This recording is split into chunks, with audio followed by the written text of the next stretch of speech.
All right, good evening, CWO fam. It's Devil's Night, and we are live. It's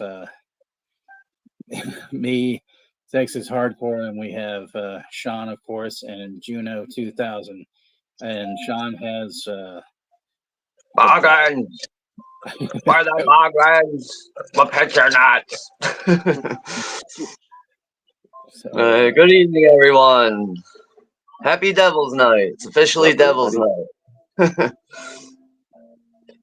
I can't see the chat right now. Oh, shit. So, yeah.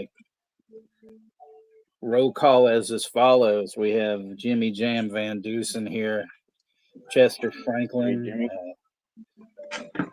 Russell Collier,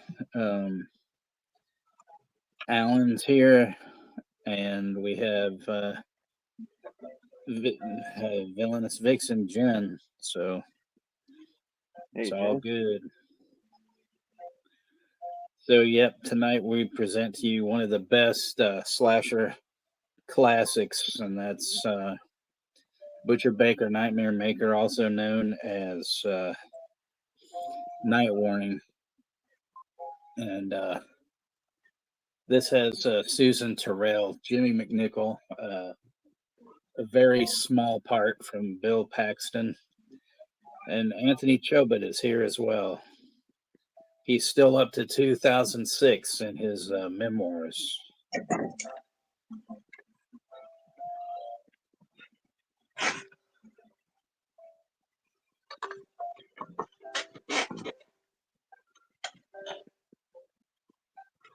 All right, now I can see the chat. Okay, there you are. Now I can see the chat.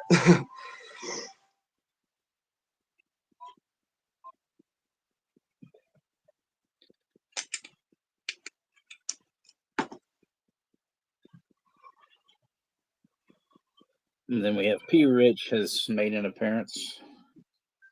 Hey, what's up there, P? Hey, P. Rich. Yeah, I see Jen's here too, Villainous Vixen. What's up, Jen? Yeah, I'm so sorry I haven't gotten back to your text yet today, but I've been so busy all day long. Like I've been on CapCut like most of the day, trying to like go through video. I'm trying to get tomorrow's digital code drawing video put together. I'm not even done with that yet. I just uploaded a movie. I was working on that and just a lot of shit. And I'm trying to get video for tomorrow's stream. Like that's another thing. Like if I'm thinking about going live tomorrow around like 4 o'clock my time. So if you guys are able to make it, cool. If not, it's no big deal. It's just a hangout stream is all it's going to be. Do you want to jump on Jen's tomorrow or what?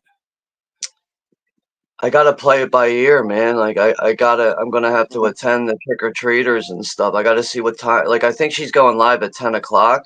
So if everything's died down by then yeah, I can, join the stream. But I'm thinking I probably should be done at that time. Like that's usually when trick-or-treaters thin out around here. Like usually like sometime after 9 o'clock. So I just got to see how my night is. But as soon as I'm done with that, then yeah, I'm coming, right on here. So maybe I might miss a little bit of the stream and then be able to jump in. Well, I'll just play it. Like I said, we'll see what happens. No, that's cool. I just I didn't give her a definitive answer of what I was going to do because I was waiting to see what you were going to do or wanted to do and all that good stuff. So okay, yeah, more than likely I'm going to be there. It's just there's a possibility that I might miss the beginning of it. And we got Jim from Jim's Movie Channel in the house. So right quick, I'm going to show the trailer here.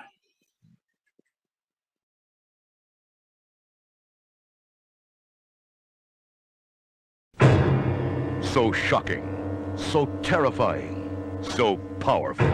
Night Warning has been named Best Horror Film of the Year by the Academy of Science Fiction, Fantasy, and Horror.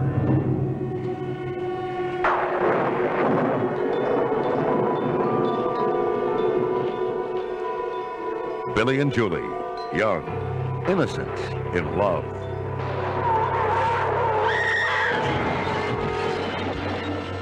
It was all a mistake. They didn't go looking for trouble. They were just too curious. Without knowing, they've uncovered a deadly secret.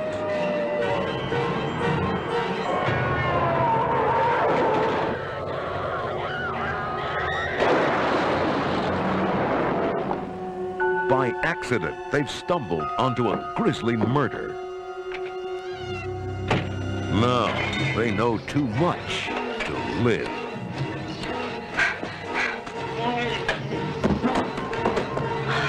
A chilling tale of a young boy and girl, innocent victims, now targets of a frenzied obsession with murder. See the award-winning Night Warning.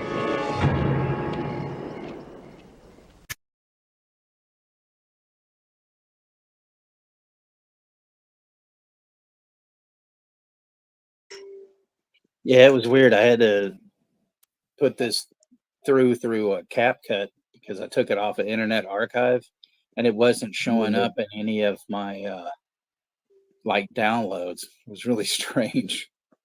Dude, that happens to me sometimes, and I notice like what will usually happen is it'll show up a little bit later. Like it's like I'll download something on there, and I'm like, what the hell? It says files done. Like, where's it at then? And then like half hour later, something like that, it just pops up. Like something tells me it's like still processing, even though it's saying that it's done. I think it's still processing. So that's what it probably is.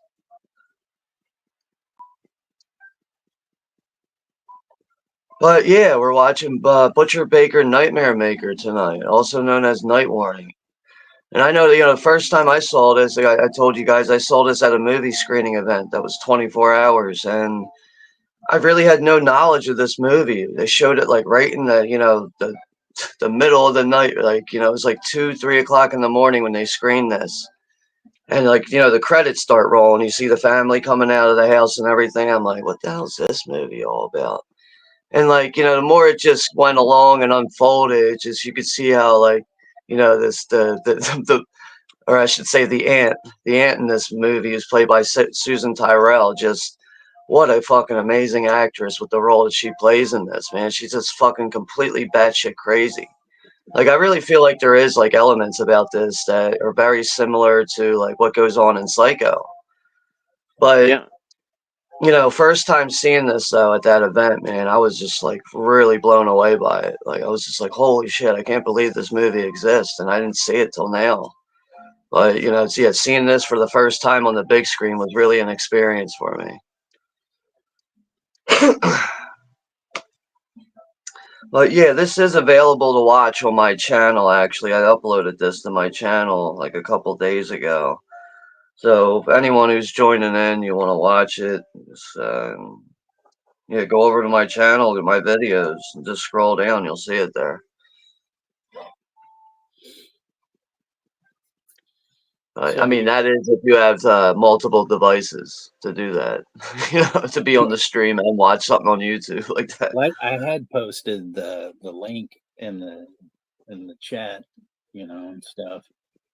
I think this is on Internet Archive too, though. Or I mean, not Internet Archive. It is on there too, but I'd already. Yeah, that, and I think it's on Look Movie too. But yeah. Apparently, Russell said he liked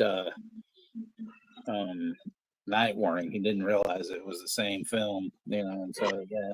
The reason for that was, like I had said last night, was that at one point under the Butcher Baker Nightmare Maker didn't make as much money as they were hoping, so then they re-released it under the Night Warning and tried to make it, like changed it around, like the trailer made it sound like it was a completely different movie, but it's actually the same one to try and, get some more money for all that stuff.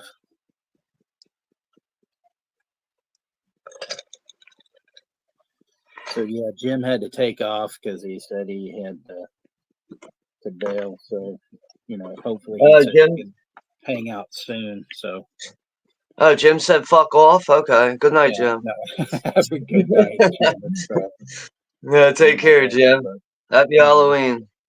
Thanks for everybody coming out, because I know there's a lot of things going on tonight, and you didn't, you could have, gone elsewhere, but you chose to see me and the fam here, and so I appreciate, that, and thanks, to everybody that's going to watch the stream later and everything, and especially give a shout out to Todd Christian, as always. He's one of our, key watchers and whatnot.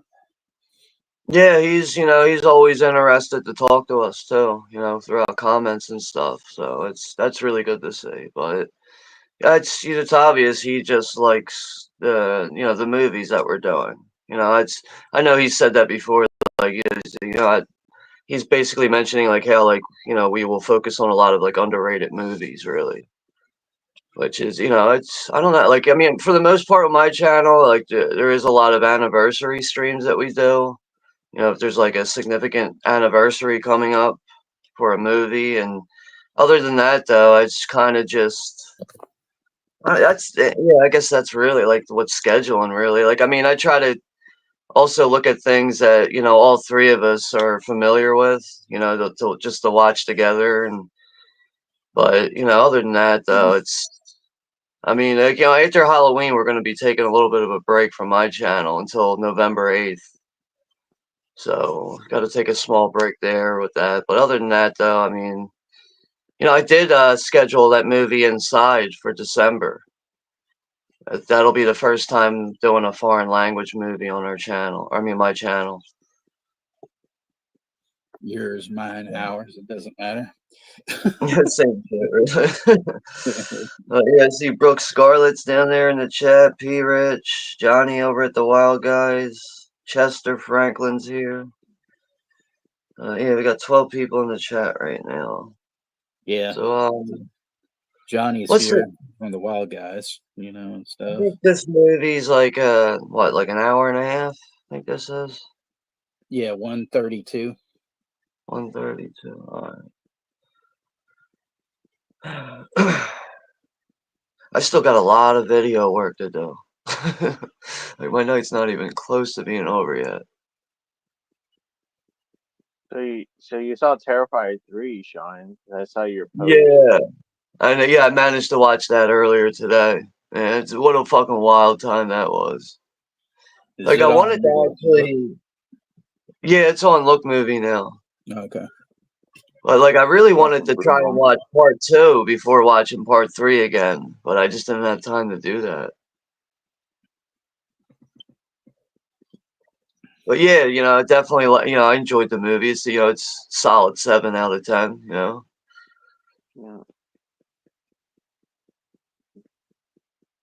I'm just glad we got a good Christmas horror movie to the mix. Like we got another good one because there's really not that many good ones out there. A lot of Christmas horror movies are bad. Yeah. And that's cool that a low budget movie kicked a high studio's ass. Movie's ass. So like a low budget one. Yeah, I couldn't see Joker 2 really doing well. So. Well, according to Chris Jericho tonight, he was the one that made it to he brought it to number 1. So we're not going to thank him though, because he's learning tree can burn to the ground. Why are you looking? Peter said he's gonna start streaming. He's gonna start streaming on Instagram until he gets cock blocked. The what? Why are you looking ashamed? You looked ashamed, like like you're like this. Like. Well, there was a part that I was disappointed with. I don't want to spoil the movie. Yeah, don't spoil you it still for need me. to see. Yeah, I don't watch the movie, damn it, and enjoy it. Yeah, P. Rich says he's going to start streaming on Instagram until he gets uncock blocked on YouTube.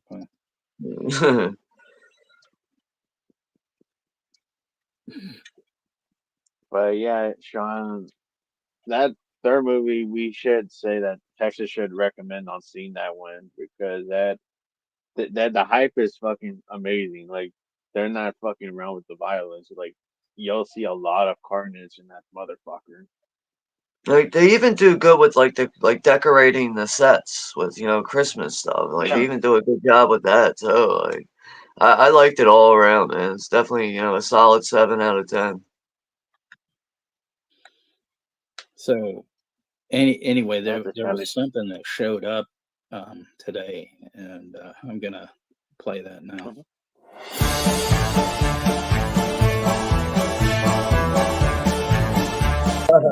I don't fucking like football. I don't fucking like football. I don't fucking like football. I don't fucking like football. I don't fucking like football.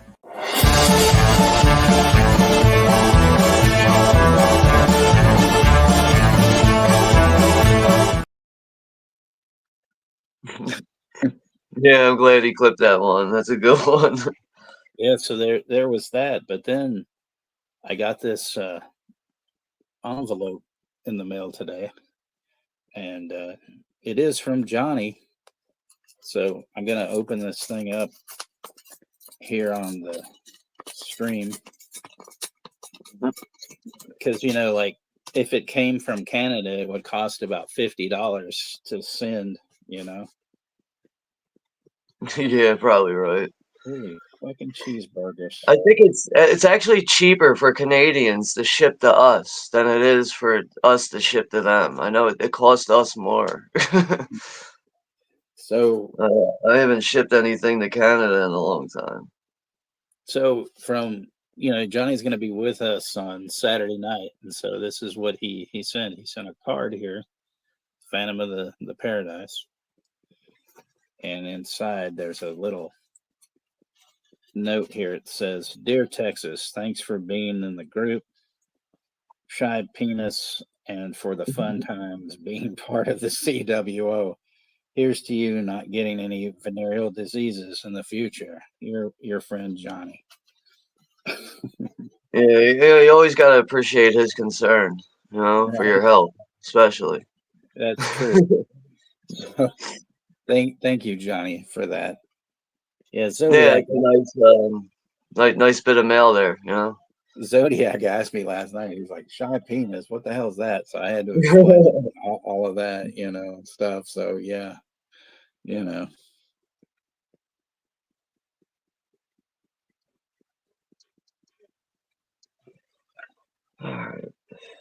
Jen says it scared my roommate away with no football talk. I'm grateful.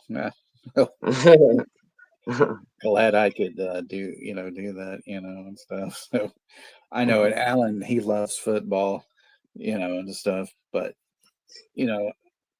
I like baseball, but I don't talk sports except for wrestling, and stuff. Which That's the only which, thing I which like. reminds me real quick, I got Bobby Lashley showed up tonight, and that's a spoiler for those that didn't see it, but he challenged Chester. I thought he was going to go after Shane Strickland, but he said he wants Chester Franklin in the ring. So Chester, you better get on that because the hurt business is coming for you.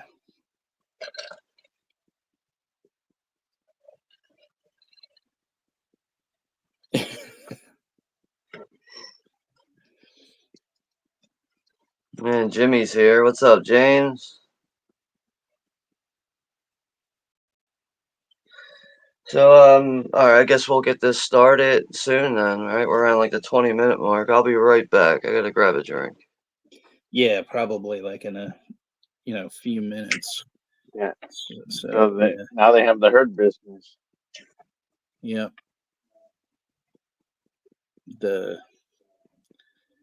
The shit business, as far as I'm concerned, because MVP. Are they gonna kick Moxley's screwed shit ass? Oh, no, they're not even going for that. They're going for Strickland. I mean, that's why how so fucked up it is. You can't get the storylines all right. Yeah, because Tony Khan's an ass clown. Like how Chris Jericho would call him an ass clown. Well, we don't even need to talk about the burning tree. But anyway, everybody just don't fuck with Juno. No, we don't teach Kung Fu. We teach karate.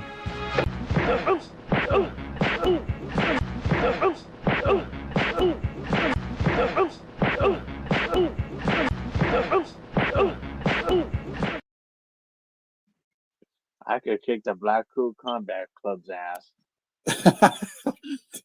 with one kick in the sheets of shit Walmart street fight. That's the location. Somebody needs to, right? So, but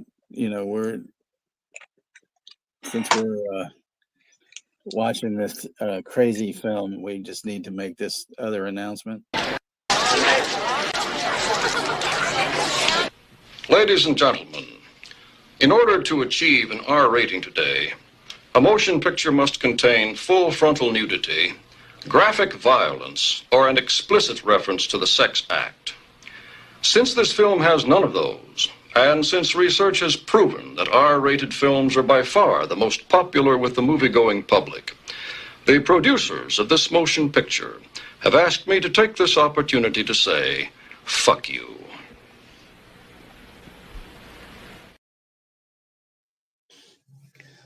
I'd just like to take this opportunity to say, fuck you. And, Fuck you. Fuck you very much.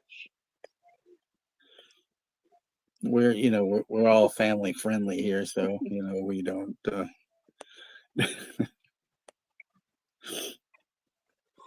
We don't hate on foul language. yes, or alternative lifestyles, as we've been told that we do. The fuck?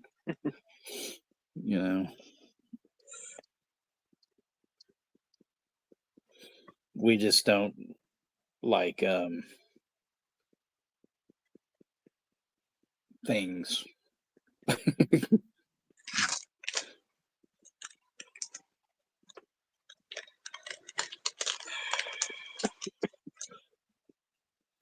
Yeah, I actually don't like things. I think that's a stupid fucking movie. Things and stuff. Yes. Are you talking about Thing 1 and 2? No, I'm talking about, Oh, dare I say, there's this Canadian film called Things, and it's a piece of shit. But it wasn't Isn't made it by like King Rich, so I think it's like a shot on video movie. yes, it's fucking awful. oh.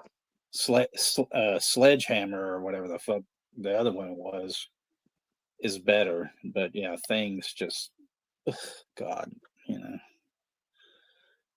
it's Fuck that movie. probably akin to say though they're totally different, but I'd say it's probably akin to the it's like the Canadian Skin Break or something. Sailor Outlaws here. What's up, George? Hey, George, Sailor George. Yep. So we'll be getting started here in a couple of minutes. So everybody just let me know when you guys are ready to roll, and we're going to get this movie rolling and all that good stuff. It's been a little while since I've seen this. So,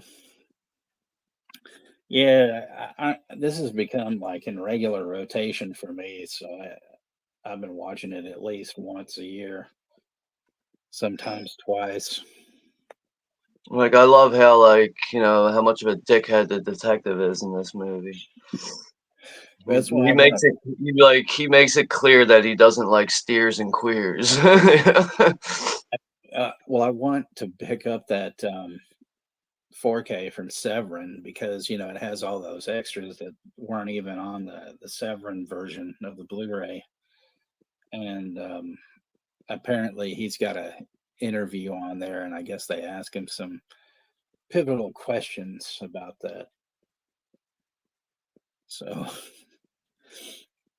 I have to see. All right. Well, if everybody is ready, I guess we'll go ahead. Yeah, I'm good to go. All right. Same here. Oh boy. So all right. Let's see, where are we?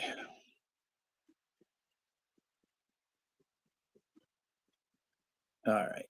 10, 9, 8, 7, 6, 5, 4, 3, 2, 1. Press play, bitches. Press play, bitches.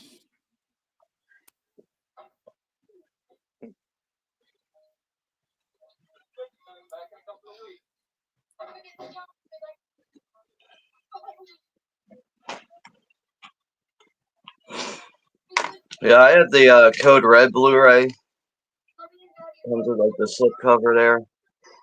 Yeah, I picked up the Kino version, and was that one that they Code Red had licensed to them? Could have been. I think so, but it doesn't say any mention about Kino on here. It just says Code Red, and then that's the Night Warning artwork. Nice.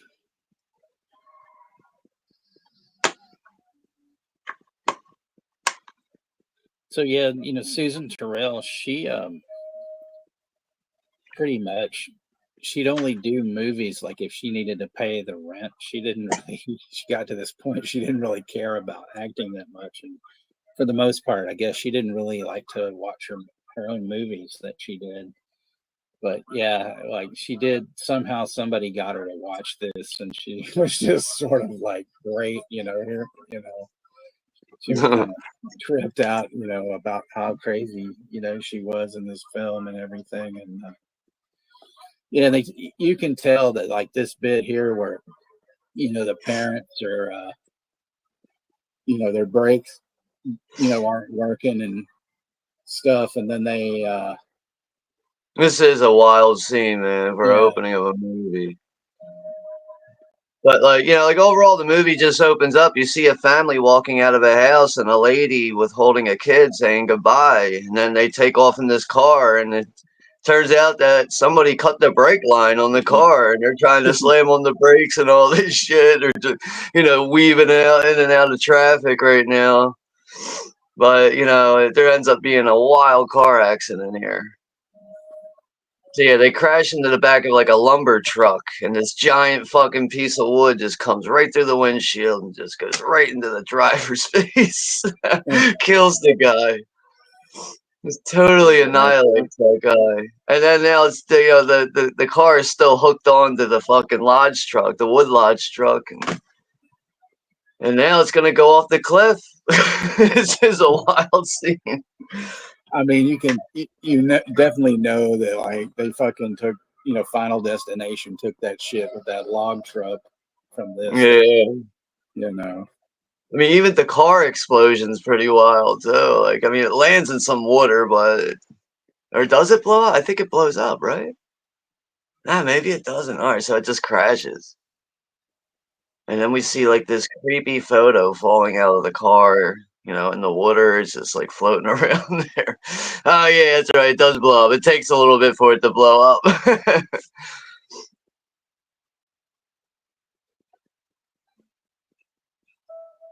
But I was telling you before the stream, Susan Tyrell, the main actress in this, she's actually in an episode of Tales from the Crypt. It's called Just Before the Dawn from season 6. She's like a vampire in it, and who else is in it? Michael Ironside's in it. I forget the guy's name, the villain from Passenger 57. That actor, he's in it.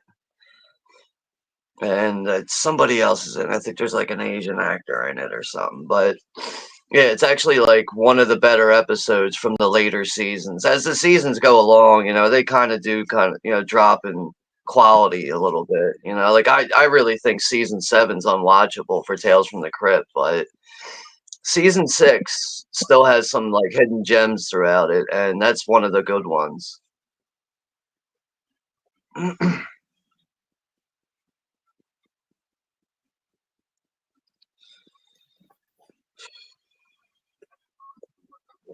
So yeah, like Yeah, overall, like the general idea of this movie is you have a woman who's just very obsessed with her nephew in all types of inappropriate ways, and she just doesn't let him, grow into his own person. Doesn't let him do the things that he should be doing as a teenager with, developing as a person, and she just finds every which way to be a nuisance in his life. And yeah, throughout the movie, you get to see how crazy and wild this bitch is. But man, Susan Tyrell really nailed this role. and his girlfriend is played by Jimmy McNichol's girlfriend's played by Julia Duffy, Right. and the she was in Designing Women, and she was about like 30 when she made this movie or something. So here she is like playing a fucking teenager, and stuff. Yeah. I mean, like, like, I don't know, like, sometimes they're able to pull off that look and make them look younger, but, I guess people like us, we all know it in the back of our heads how old they really are, so.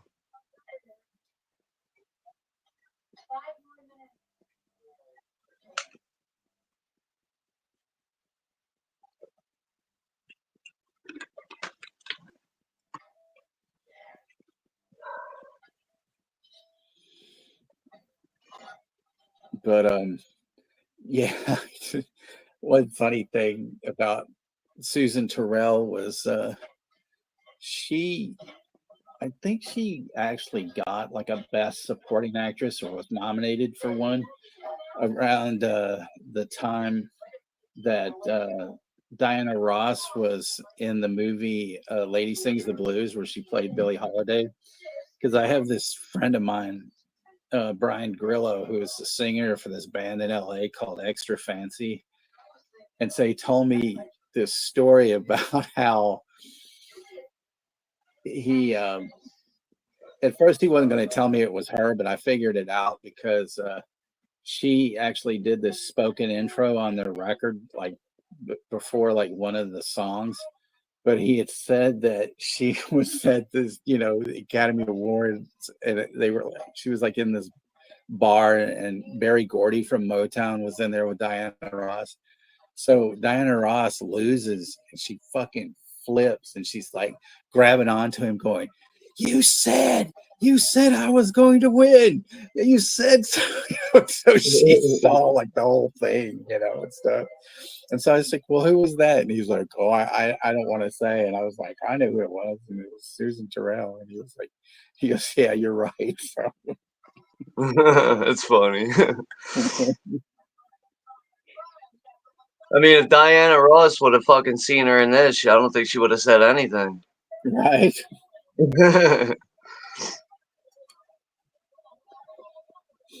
But yeah, Bill Paxton does make a brief appearance throughout this movie. I guess he's in it right now. Like he's he's one of the high school kids on the basketball team, and he doesn't get along with the main character in this. He's kind of like a bully in this movie, and like they end up having like a fist fight or something like later on in the movie. But yeah, it's an early role for Bill Paxton at this time in 1981.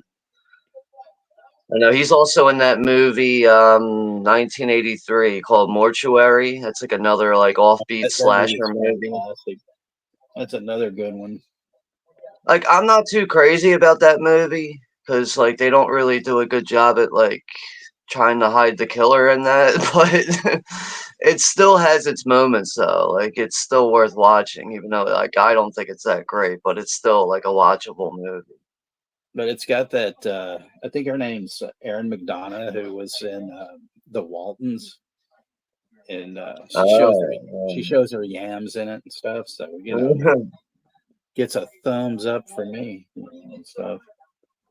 Yeah.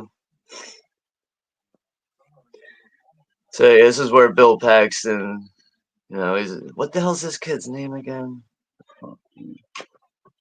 Who, Jimmy McNichol?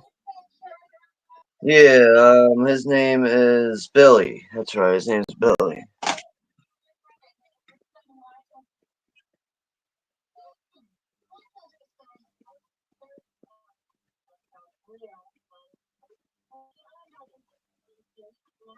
But like, like one of the things I think is like really terrifying about, Susan Tyrell and her acting in this is how she's able to, kind of play someone like with a split personality. Like one minute she can be like the nicest person in the world and she can snap, and like for just the way she's able to turn that on and off throughout this movie is like really impressive to see.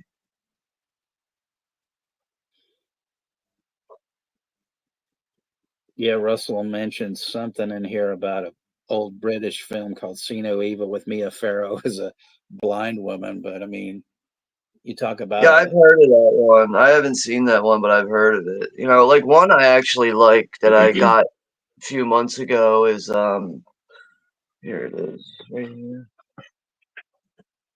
I don't know if you guys seen The Haunting of Julia. I've never I seen it.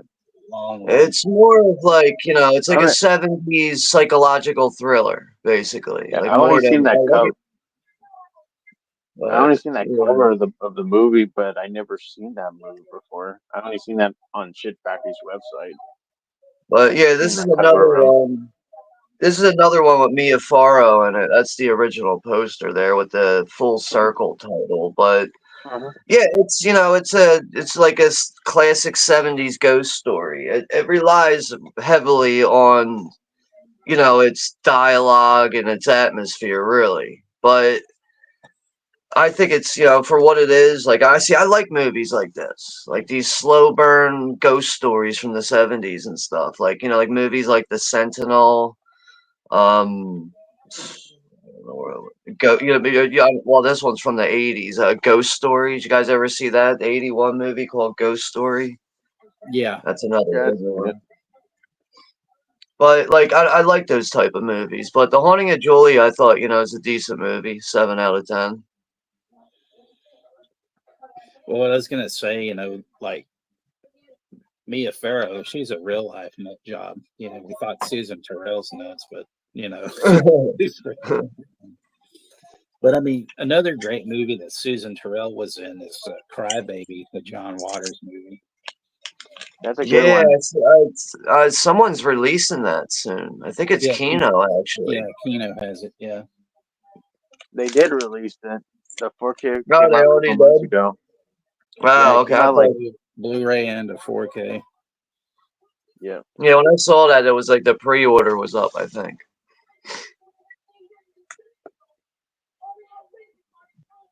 It was like around the time we were voting on Texas Channel for like the before we got the Men in Tight movie. I saw that Crybaby was on there, and that's the same time they were going to release Crybaby on 4K.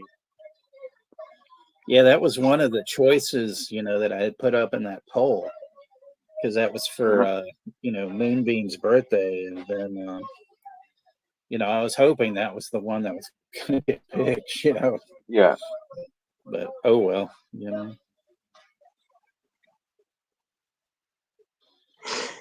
This is like the first argument you get to see between them here.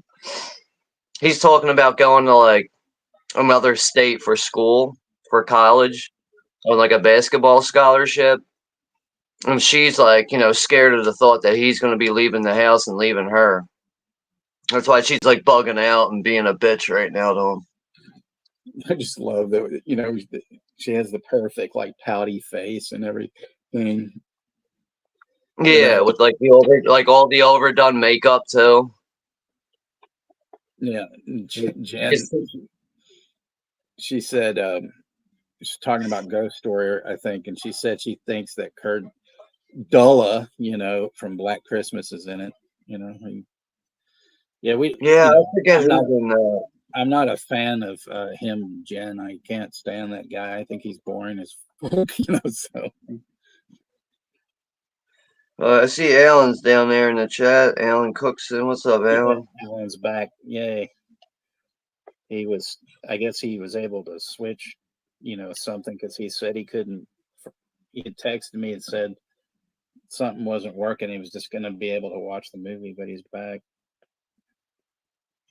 Oh, that's good, Jen. Yeah, I can't stand him either.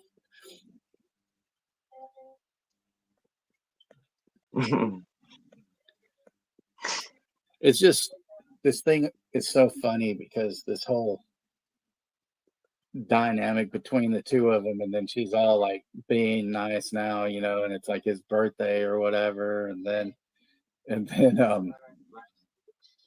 just the fact that I had said like Julia Duffy was like 30 or whatever when she made this movie. It's like, well, damn, here he is with two older women, so I kind of was lucky,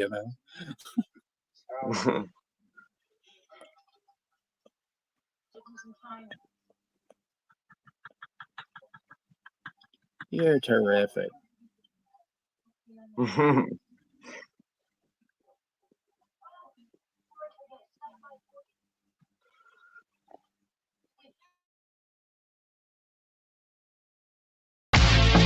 This is where the law stops, and I start.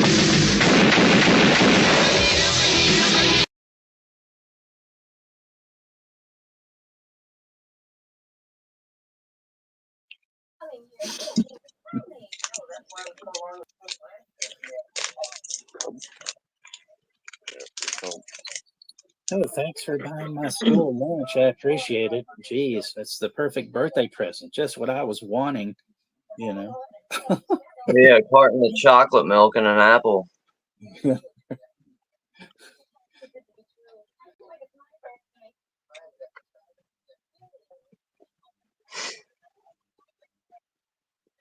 No, this is where Bill Paxton's going to come in and pick a fight with Billy. Yeah.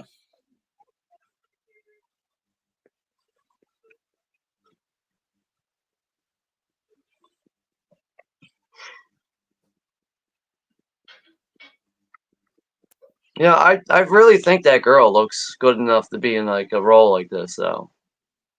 Oh yeah, I mean, I just thought it was kind of funny that Like she really doesn't look anywhere like she doesn't look like she's 30 years old. No, but I thought that was kind of funny though when it happened. Oh yeah, so here we have Susan Tyrell. She's trying to seduce this repairman, but it turns out that the repairman is he doesn't like women. I'll try to be as delicate as I can because apparently we don't like alternative lifestyles. Oh my god. Yeah, but ultimately he actually gives in. But the deeper part about this is she wants a little bit more than just to be with him.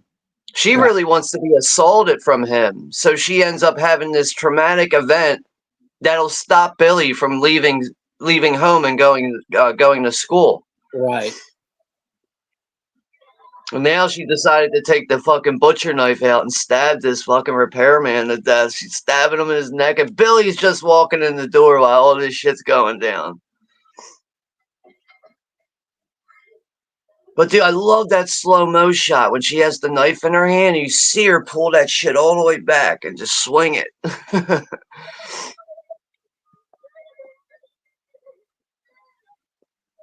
The reason why she did all this, yeah, she doesn't want Billy to leave home and go to school. It's all why she's really all over him, it's just like so insane. Yeah. She's definitely going way overboard than what the situation was really calling for. And now her two friends, her one dear friend that she has, they're showing up with a cake and everything to come by and I guess hang out for the night. They're about to walk into a wild scene.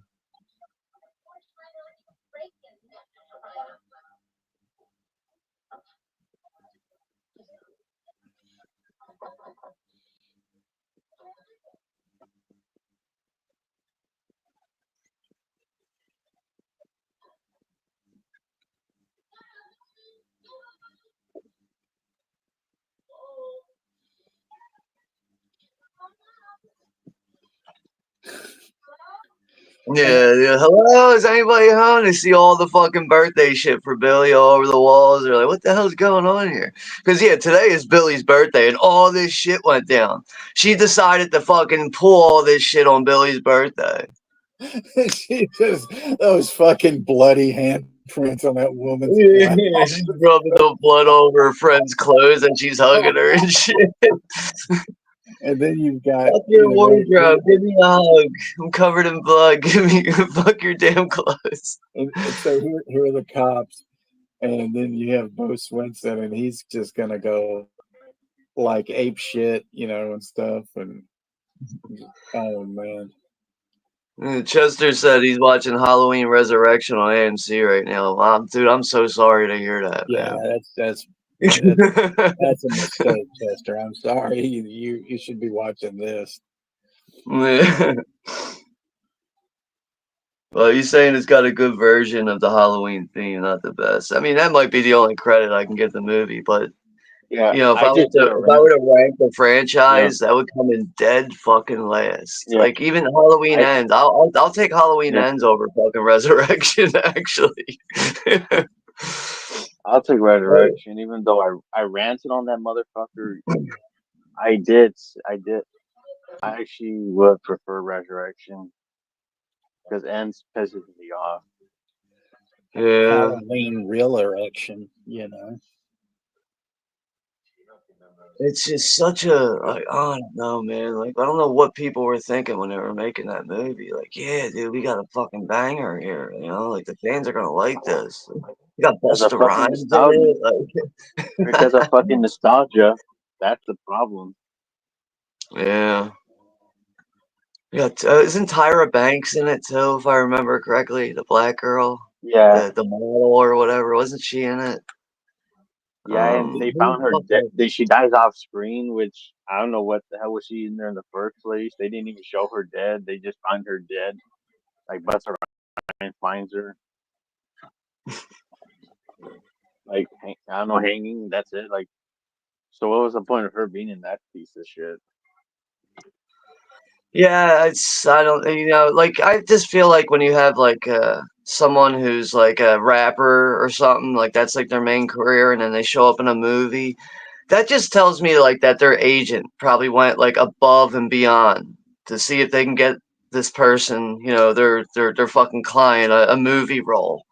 And they probably talked their way into it. They probably, whoever was like doing the casting call probably just got in their ear about it. Like, oh, this girl's beautiful. She's perfect for it. And they're probably like, all right, let's give her an audition. And then fucking, gave her the role.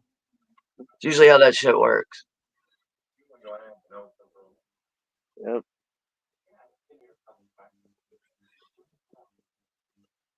Like, like another thing I've noticed too, like when you have like rappers in movies that really aren't actors, it's just like I don't know. It's almost just like they're only being put in the movie, not for their acting skills, but just for what they're recognized for being like, just because they're a rapper or something. Yeah. It's like, like fuck it. If you're actually good at, acting, you're a rapper. So we're going to put you in the movie. You're like, people know you as a rapper. Like they put Redman in Seed of Chucky, and like Redman's going to be exciting there. No. He gets his guts cut out. This woman who is like that plays her neighbor. I don't know. Is that who it is? I thought it was like her friend or something like that. It's their neighbor, stuff. But I thought it was like some kind of lifelong friend or something. I don't know, but like that. I don't know her name, but she's like this character actress, and she's in this movie called Curfew. With I've heard of it. Kyle Richards is in it, and that one's a trip. She plays like a secretary or something in that one. Yeah, I've heard of that one before. But this is where the detective comes in, and he starts interrogating the both of them, and he's not buying the story. He's not buying that this was like, you know, a full on, you know, attack here, like getting raped and everything. Like this, you know, another thing is this repair guy, like apparently he has like no record or anything. I know like they kind of like mentioned that at one point, so it's just like, you know, her story really is like it's not structured well. You could see the holes in it in her story. And it's almost like she's expecting Billy, the fucking like just to take care of everything here. And this is supposed to be his birthday and shit. Like, what a fucked up thing to do to your fucking son on his birthday, you know, because you don't want him to go to college. You don't want him to leave home. So yeah, I'm gonna give him the most fucking memorable experience ever on his birthday. So, you know, going forward, every year on his birthday, he's gonna remember his mother getting raped. Like, oh my god, like how can you do that to your own kid? But that just shows how crazy this bitch is, you know. Like, this is only like level 1 of her crazy bullshit. You hit the spoiler button there, buddy. Yeah. Oh well. So hopefully nobody's paying attention to what you're actually saying. So whatever. I don't know.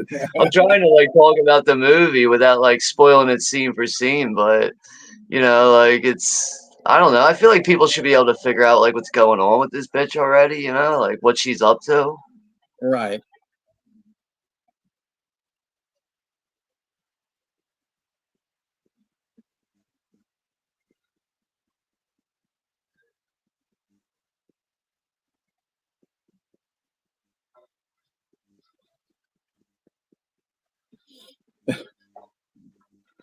So, what's going on in the World Series? Before we went live, I know the game was tied at like 5. What the hell's going on with that game? Top of the 8th, and the Yankees are winning 6-5.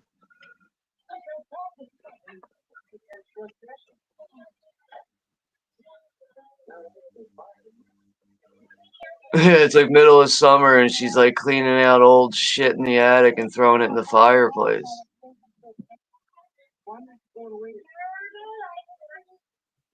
They're still arguing over that leaving home and going to school shit.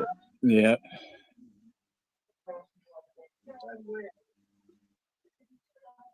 Yeah, maybe he's forgot about us. Yeah, he didn't forget shit, you know.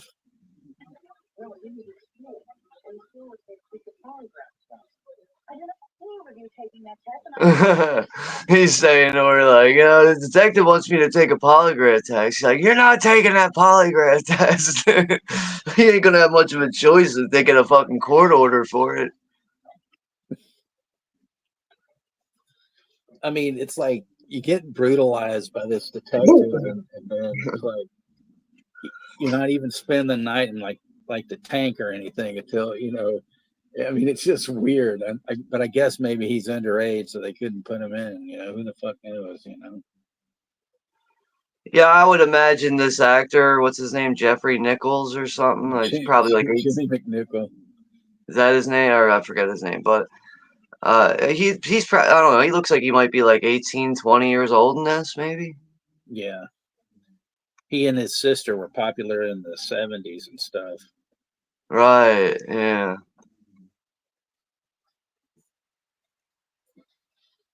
Yeah, this movie does occasionally have eerie music throughout it too.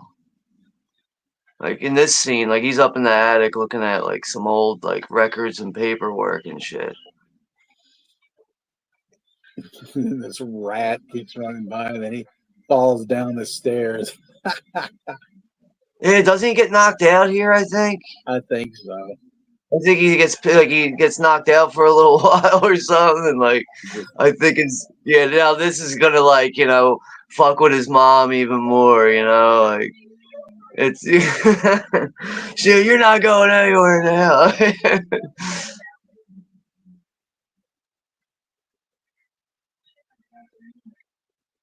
And there's a couple of pieces of the puzzle, you know, but she's mum about the whole thing. It's just some twerp.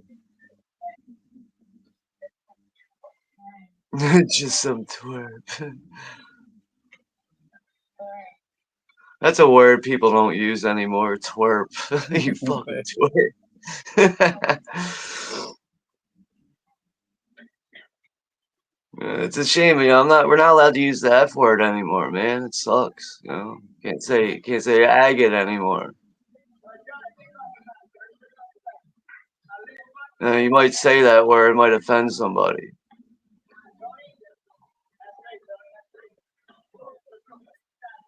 There's a little bit of a plot twist on the basketball coach too. I won't ruin that, but yeah, there's a little bit of a twist on him too.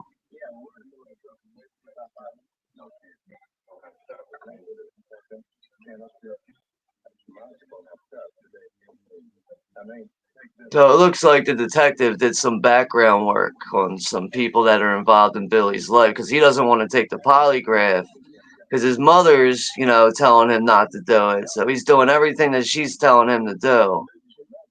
And, meanwhile, this detective's still trying to crack the shell with them, trying to figure out what the fuck's going on. He knows there's something fucked up going on here.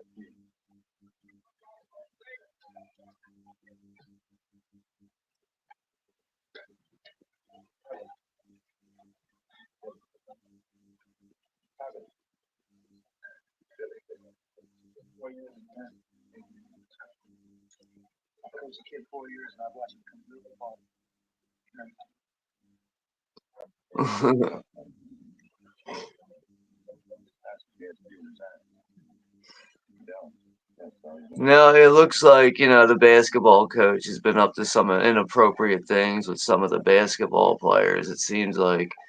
And the detective knows about that, and he's telling him to resign from his job, or he's going to expose him. Well, it's not that. It's because of the TV guy.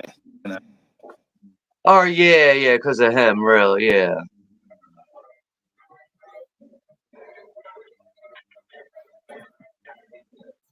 But still, that's like the main thing that's getting him to resign is the fact that he's doing some inappropriate things that he shouldn't be doing. Well, he's not bringing it to school, we'll say, but the detective is a,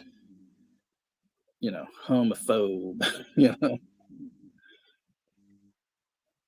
That's just how people were back then, though. It was like a normal thing. Like, people were scared of gay people back then,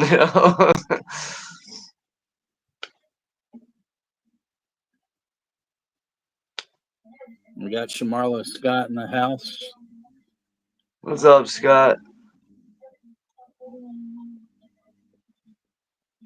The fucking picture on the wall that she has a shrine for, it looks like Christopher Moltisanti from fucking The Sopranos or something. That's the guy who, he had those pictures of, and he was like, "Who's that?" That's the twerp right there, Chuck Strand, whatever the fuck his name was. Just some twerp. So she has this altar to this guy, and this guy, this character actor here, I can't remember some of the other things he was in. He was in Silent Night, Deadly Night. He's the store manager. Yeah.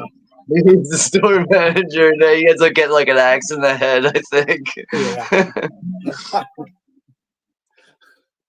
This guy's been in a number of things, and he always plays this over-exaggerated character. Yeah. He's good at it.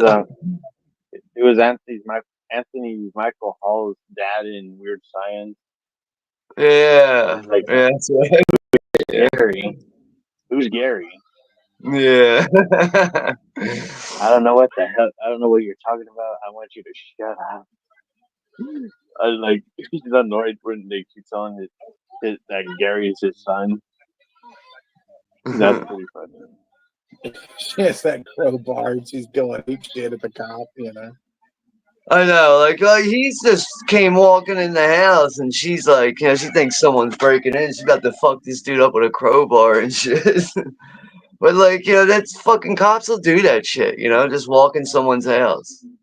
And they wonder why they're getting shot. She is. Now this is where Bill Paxton comes in. He's trying to pick a fight with him here and shit. I think he has like this hatred for him because Billy's like team captain and he thinks that he should be the team captain or something like that. And he just dumped a bunch of milk on Bill Paxton's head.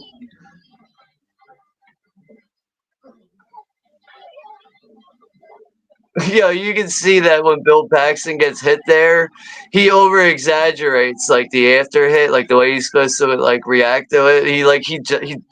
He dives too far. It's like yeah, no one's gonna punch someone and like, they're gonna fly that far.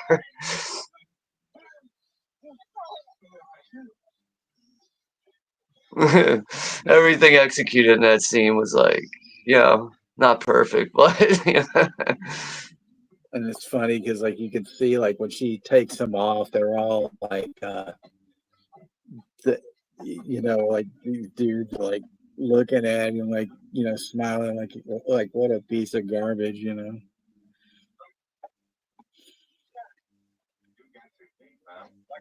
Yeah, Alan Bush Svensson was in Walking Tall too, and he's been in some like war commando movies and stuff like that.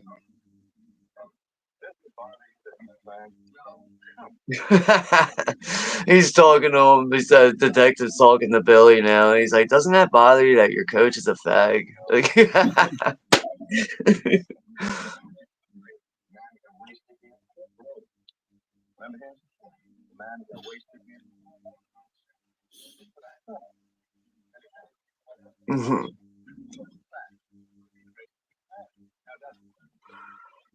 yeah. So overall, the TV repairman, he's wasn't interested in Billy's mom because apparently he likes men. So. So that's another reason why the story doesn't make any sense of why this gay guy would rape her.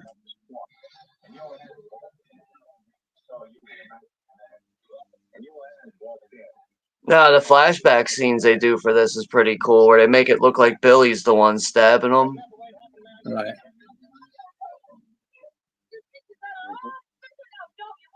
I mean, it's kind of ridiculous, like that it's taking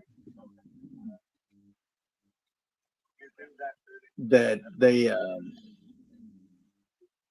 to figure it out, like who did what, and they're not hauling either of them in, to the police station. Yeah, it's almost like they didn't have enough money in the budget to focus on that or something. I guess you could say.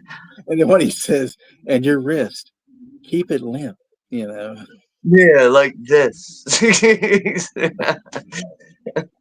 Yeah, Alan, the other guy we just said he was in Silent Night, Deadly Night, and I don't know what else he's been in, but the dad in Weird Science, Juno said, and yeah, Weird Science. Yeah, but he's He's in a lot of things.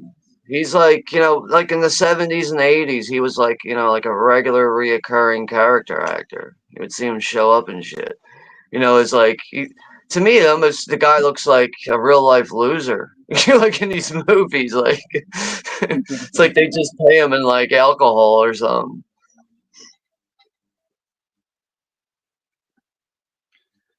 See, they're having a good, steak dinner there. Doesn't look like tire tread or anything like that. I don't know, man. Anything with a plate of peas on it always makes me sick. Oh man, I can't stand peas. When I was young, I loved them, but I mean, I'll eat frozen peas, but that's about it. I can't stand like regular fucking canned peas or whatever.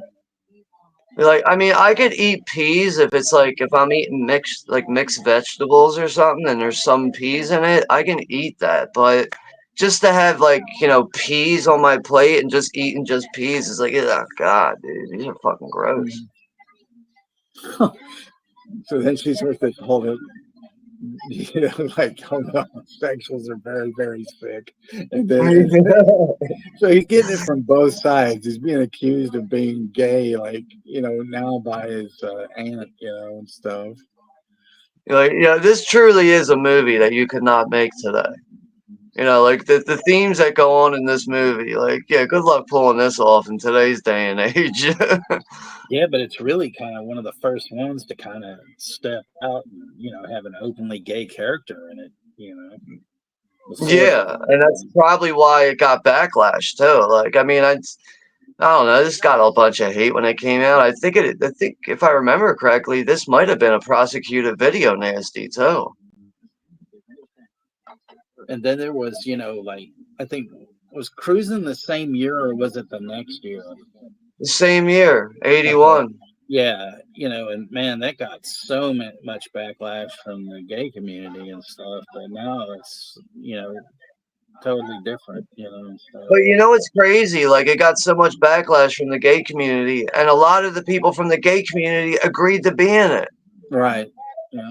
And they were told, like, what's going on, like, you know, with the movie and everything. They agreed on it, and they still fucking bitched about it afterwards. But, like, that's another reason why you don't hear people talk about cruising in, like, a mainstream setting. Like, you don't see, like, I don't know, like, you won't see, like, you know, like, bigger, like, people that, like, do these interviews and stuff. They won't really mention that movie. Yeah, Elm Street 2, that's the thing. It's in the same boat. What? Elm Street 2, Freddy's Revenge. Yeah. Yeah, it's 85 too, a couple years later. Yeah. That got a bunch of backlash where all people thought, oh, this movie is so gay, it's all this bullshit. It's just like back in those days, it was hard for people to swallow the thought of, like, you know, like people being homosexuals and everything. And I mean, me personally, ask me about it. As long as they don't bother me, I don't give a fuck what they do.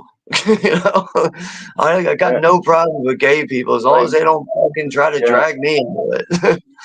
Yeah. Like, even though I saw some undertones of that movie, but I mean, I enjoy the fucking scary Freddy Krueger movie. Like, it's not even that bothering with the gay undertone. Like, it's there for like a few seconds, but like, it's not like, oh, the whole movie has to show this bullshit. No, it's only there for a few seconds. Like, it's not in the whole movie. Yeah, you know, you're definitely right about that, Juno. Like, I think that is, like, something important to at least keep in mind. That, you know, it's not like they focus on that throughout the whole movie. It's a very brief thing that just happens in the movie, really. And, you know, that era, you had kids at that age who were probably struggling with their sexuality and their identity and everything back then. So either way, like, you know, like that type of stuff, it refers to some people back in those days and how, like, they were living, I guess you could say.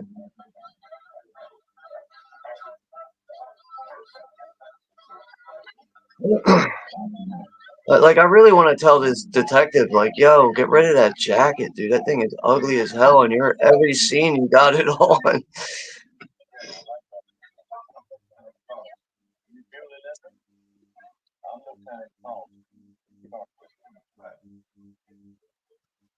So now this is where the detective's going to try and see Billy's girlfriend and get into her head.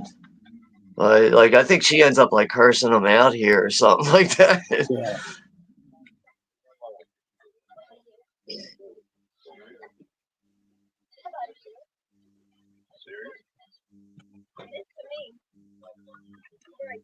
I'll be right back, guys. All right.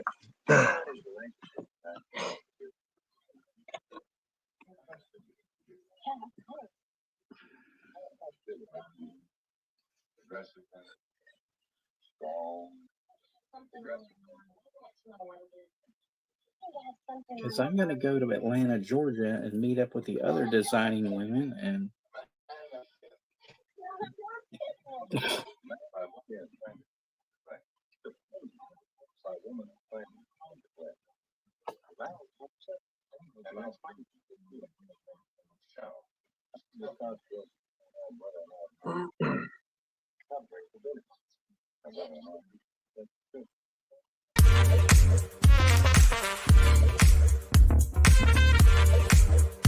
woman comes up to us, and I swear, "What do you want to drink?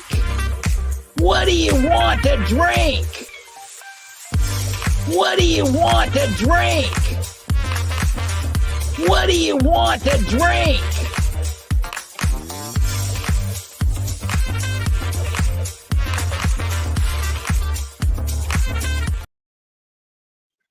I would like a large Pepsi.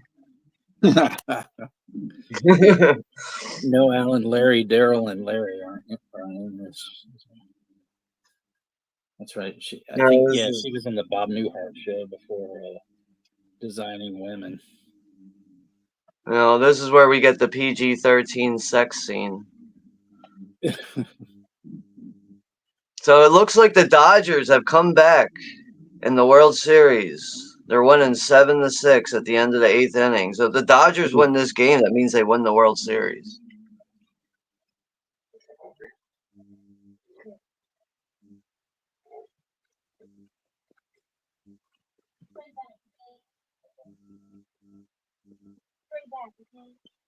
I mean, I could honestly care who fucking wins the World Series, but anybody but the Yankees. I can't stand the Yankees. I know Todd Christian, he's a Yankees fan, but, sorry, man. I hate the Yankees. Well, I'm not a Dodgers fan at all. With the Yankees, let's say they end up losing this game and they lose the World Series. The Yankees have so much history. I feel like there's, to be a Yankees fan and lose, there's not much to hold your head in shame about. When you just look at the history of the team, it's just move on. Better luck next year. Yankees have won so many titles. It's all right, Was it 27 or 28 titles are on now?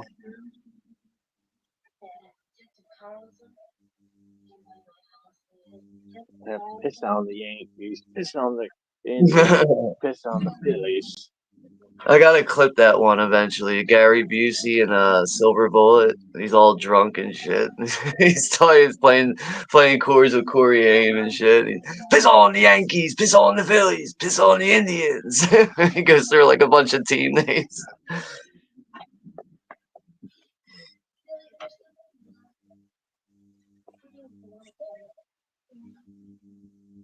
Yeah, he's detective. She's kind of thinking that he might be playing for the other team and not the Yankees. I don't know if Gary Busey was actually drunk for the making of Silver Bullet, but he plays a really good drunk guy in that. There's a couple scenes in that where it really looks like he's legit drunk. So I wouldn't put it past him. I mean, just the way he drinks the bottle and holds it, and how he reacts after drinking it, and there's even times where his eyes start to go a little bit crossed, you could. It really looks like he's so shit faced he can't even see straight. Well, I know he was a huge coke addict, so he probably was.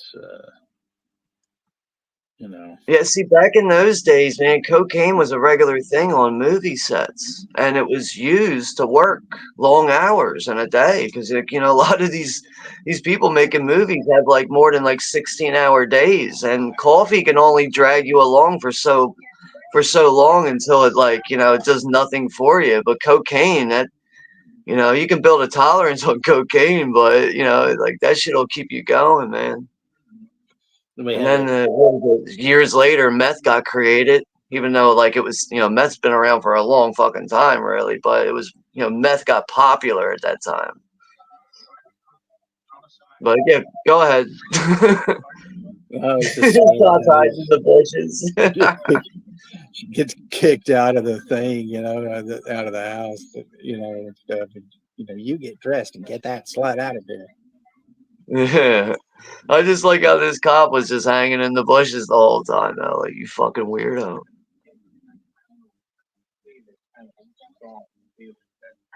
A poor choice of a tie to be wearing with that fucking bull's head on his neck. But see, this cop, he knows, he doesn't think that he's, playing for the other team or anything. So he was glad that, she said that they had, had, sexual relations. And all that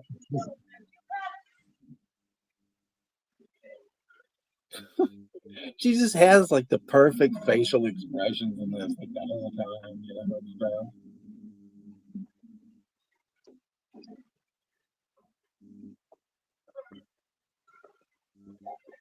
It's like I feel bad for Billy. It's just kind of he keeps telling her what she wants to hear, just so he doesn't have to deal with her over domineering bullshit. Right.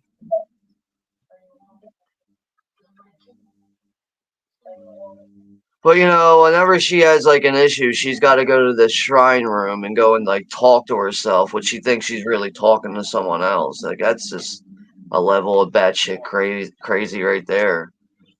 Finally, the fucking detective changed his jacket. That ugly ass jacket's gone. See, sir, I was hiding in the bushes last night at Billy's house. Found a lot of interesting things.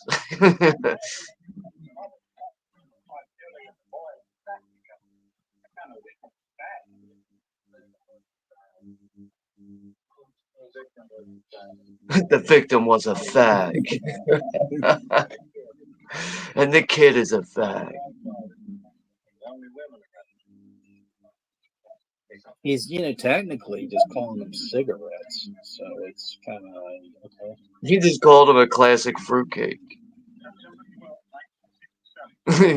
He's like, boy living with his mother is a recipe for a fruitcake or something like that. Then we relive the accident here. Yeah, now that this is where the detectives are made aware of the fact that Billy's relatives or whatever, they were killed.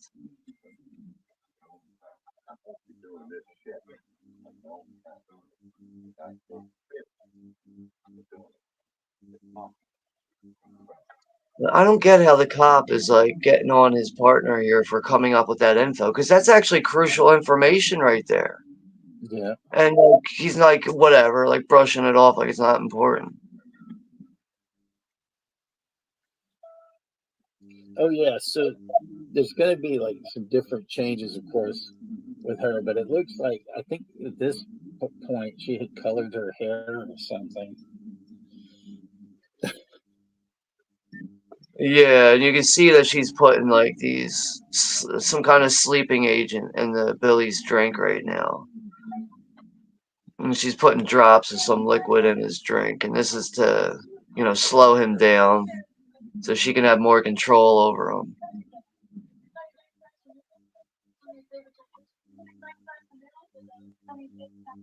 Well, like you see her eyes and her pupils are big. That's like another thing. It's just like, what the fuck, man? This lady's scary.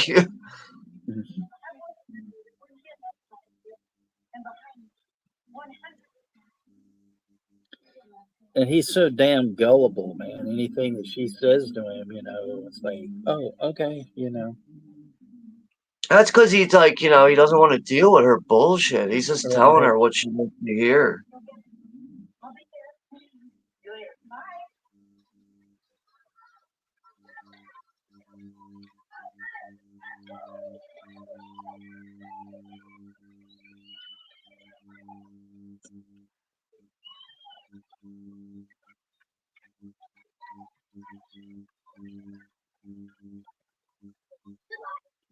Roofie P. Rich is.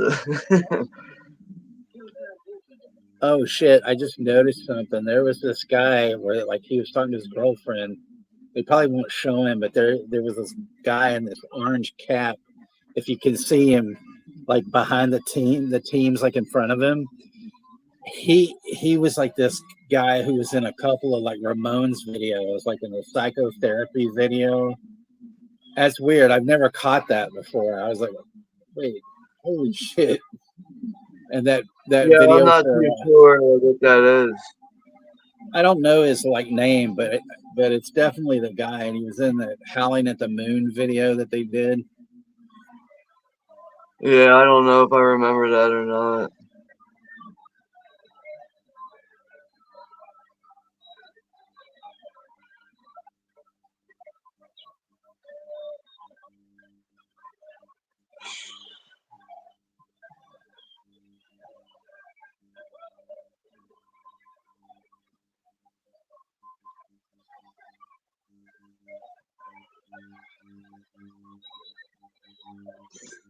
So, like, I'm actually surprised that the weather tomorrow where I'm at is going to be like nearly 80 degrees. Like, usually on Halloween around here, like, it'll end up like raining and being cold and shit. Like, it's like the first Halloween in a long time Yep. we're actually going to have warm weather. Yeah, they said it's going to be like the hottest Halloween you guys have had since 1946. Yeah, it's like the weather on Halloween, it's either like cold or raining or something like that here. Like, that always manages to fucking happen where I'm at. But they're actually going to have nice weather for once. So that's another reason why I'm expecting a lot of kids to come to my house. We're supposed to be getting some hopefully rain. We had a little today, but not a lot. But it said for the next tomorrow, I think, and then Saturday, and then I think Monday through Thursday or something. We're supposed to have a lot of rain, but you never know. Shit. Yeah, Jen, I actually prefer the cold weather. I grew up playing ice hockey like early in the mornings at like a young age, and I just got accustomed to cold weather from that.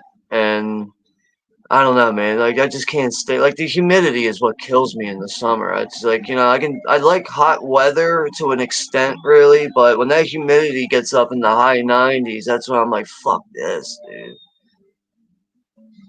And we got Derek from Woo Riders in the house just right when old Jimmy McPickle here takes that turn and bashes his head in the thing. Yeah, because his mother was putting that sleeping agent into his drink, kind of like P. Rich says, like it kind of roofied him or whatever. But that slowed him down at his basketball game, and now he ended up collapsing while playing basketball because of that. His But aunt. Yeah. What's up there, Derek? Over at Woo Riders. What's up, bro? I see Maga's here too. Mega Cat, what's up? And Larry over at the Horror Cat Dad's here. What's up, Larry? Happy Halloween, guys. Or I should say Happy Devil's Night. It's Devil's Night tonight. Fire it up. Fire it up. Fire it up. No, I need that skank. No, I need that skank. The T-Bird. He sent me but he brushed right you to the fucking car. Oh, T-Bird, cheer for you, buddy. Then she put him Fire in it up. his, Fire it up. I love when he shows up when he shows up at the nightclub and all like the bands are playing and he's like dancing with like the mosh pit and shit. He's like, yeah. Grace, what about my fucking grade?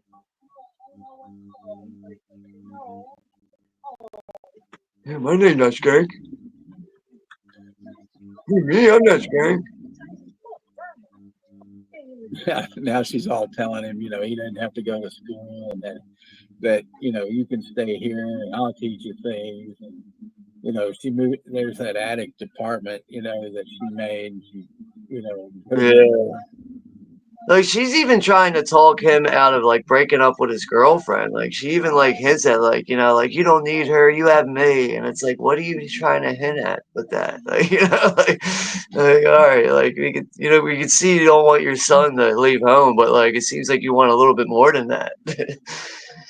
There is like a level of incest here. It's not like blatantly obvious, but like you could see that like she loves him in a more inappropriate way.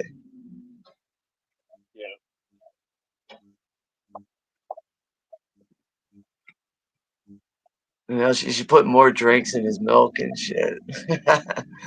This is, I guess you could say, one of those movies that's trying to advertise milk, does a body good. A lot of movies were like that back then, where they would always make sure to have milk in it. Like, make sure you drink your milk, you'll have strong bones.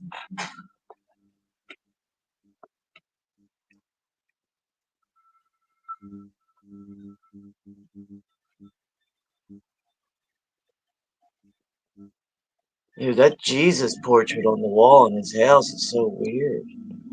Yeah, it almost looks like, a distorted Manson or something. You know, like it looks like Jesus is like possessed in that painting or something. Like he looks evil as shit.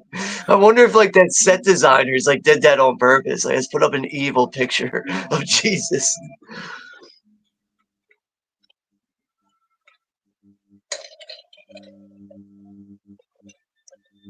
Wah, wah, wah. Boglins, where are the Boglins? I don't know the Boglin song. There is like a certain song like used to come on with the commercials and stuff, but Is that rubber or is it plastic? yeah, it's rubber. Like same material they make like with like rubber mask, I guess you could say, like latex rubber, Yeah. but this is supposed to be what's this thing titled as again? His name's Blobkin because he's supposed to be the pumpkin Boglin. That's why he's orange and black like that. So, like, yeah, you can like control his eyes and shit. But like one of the reasons why I really have this is because when I was a kid, I had one and it got all messed up. And like I really don't even know what happened to it. I assume like I probably threw it out eventually or something. But like, like when I saw it when they were re-releasing these, like all these years later, I was like, fuck, dude, I want a Boglin so bad. That's the reason why I bought this. I think it was like $35 for this. A little pricey, but I mean, it does come in a nice box, a nice cage box and everything to keep it in on display. So That's pretty cool. yeah, he actually does come with a tail, but it's like really hard to like get this thing like latched on properly. And it's actually harder to get it in the box on display with the tail on. That's why I don't keep it attached. That's pretty Like, cool. yeah. Boglins, they're fun for the whole family. Rah!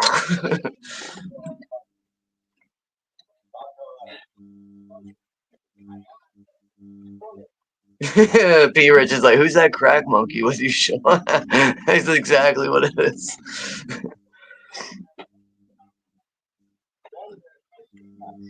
Yeah, Boglins are expensive. Apparently, if you have one of the old ones in like really good condition, thousands of dollars. Thousands.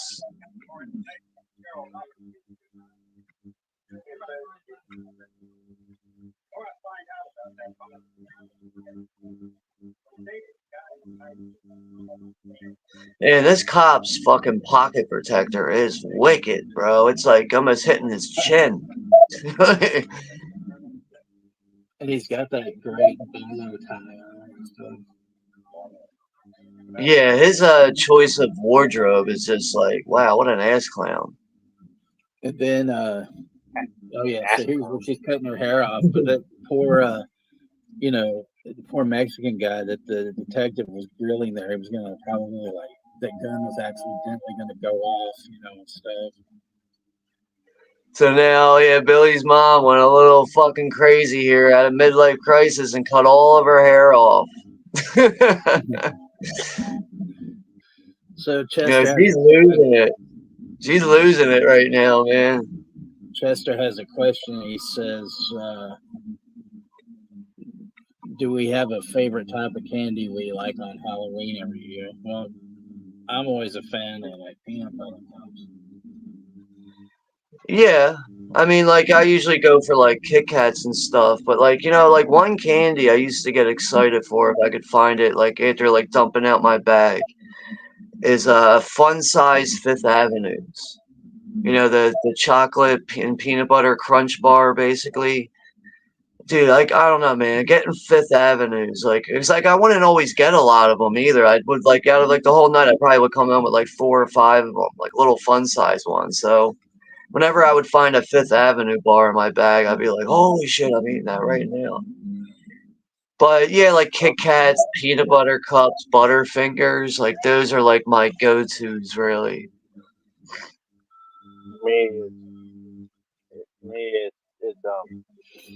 It's Milky Way, Mike and and sometimes those fucking those powders sticks or something with the sugar in it, the pixie sticks. Yeah, you talking about pixie sticks? Yeah, dude. I get those a lot. I used to love getting the big ones when I was a kid. The really long ones, like I'm going out of frame right now. Like they were like over a foot long. and I would eat the whole thing in one shot, and it would give me an instant sugar rush. I'd be like, yeah, like, you know, like all excited after eating that shit. It's addicting, man. It's so good. It is, dude. It is. Like, I mean, I don't eat that stuff anymore, but dude, I love Pixie Sticks when I was a kid, man. You know what else was good was Fun Dip. You remember Fun Dip? Yeah, It's basically the same stuff, but it would come with like a little sugar chalk piece to like pull it out and put it in your mouth and stuff. You remember Pop Rocks? Remember Pop Rocks? See your mouth all lighting up and popping around and shit. Spin your tongue and it pops. But you said Mike and Ike's. I love Mike and Ike's, dude. Like Mike and Ike's are so fucking good. Like those are my good. Even I take those kind of candies to the show. Like I just get them at the dollar store and then just sneak them in my bag and boom, just go into the theater and eat it. Alan said Juno likes Zag Nuts. Like what? That isn't that the candy that the Sam eats in Trick or Treat? I think that is like a Zag Nut bar. Like I forget what that is though. Like what's a Zag Nut made out of? I remember, but I don't remember what it was. I know it was like a red label with like yellow writing on it or something, but like you know, we don't even have Zag Nuts at, like I don't even see those in the store often in my area. But speaking of Pixie Sticks, when I was like 9 years old, there was a guy here that murdered his kid with a poison Pixie Stick. Yo, was that on Halloween? I heard about that story. Yeah. I think I remember hearing about that. Yeah, it was a real big deal. Yeah. I remember hearing like it was a crime episode or so. I was watching or something one night, and like yeah, it happened on Halloween night. Like some other kids ended up getting like injured over it too, or something like that, and it like ruined Halloween in that area for a while and shit. Like people were afraid to go trick or treating again. Like, yeah, it used to freak me out when I was a kid when my mom would be like, you have to check your candy. And then I'd be like, why? I have to check my candy. And she would explain it all. And I'd be like, why? Like, why the hell would somebody do this to somebody? Like, I could never comprehend that until I got older and I realized how fucked up the world is, you know? They even showed that in Halloween, too. She just bashed Julia Duffy in the head with that fucking meat tenderizer. Yeah, Billy's girlfriend showed up at the house. Like, what are you fucking doing here? And she, took it a little too serious and hit her in the head with that fucking mallet. She's overdoing it with that tranquilizer and Billy's milk, though. She just poured the whole bottle in there. Yeah. What a nut. Here's the neighbor delivering a cake. I see Ryan's down there in the chat. What's up, Ryan? Hey, Ryan.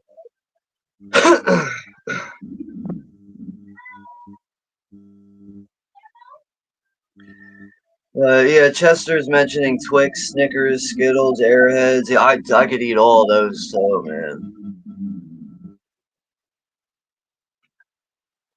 You know what I miss? They don't make anymore. It's you remember Twix used to make a peanut butter cookie bar? They don't make them anymore. They stopped making them. Now they fucking replaced it with a cookies and cream fucking candy bar. And to me, that's like not that good, man. The peanut butter one is so fucking good, man. We're gonna stop making them because you guys like them so much. The left one, the right one, the left one, the right one. I never understood, like, why did they have to make a good commercial out of that? Left or right? Like, what the fuck? They're both the same. Like, why is this even an issue? Like, you know.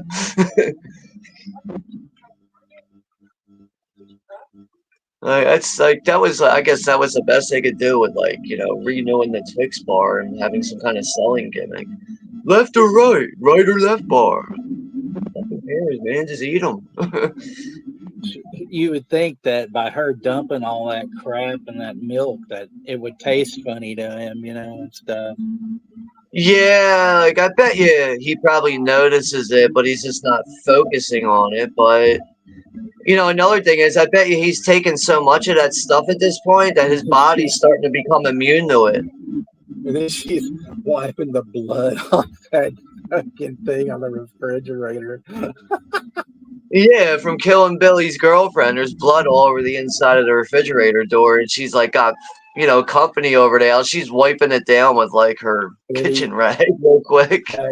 Passes out again, and it's just like the hell. Yeah, she's really fucking him up, man. Like physically and mentally. She's destroying him. Like she won't be happy until he's in a wheelchair and totally like immobile and cannot move. Then she'll be happy. He'll be fine.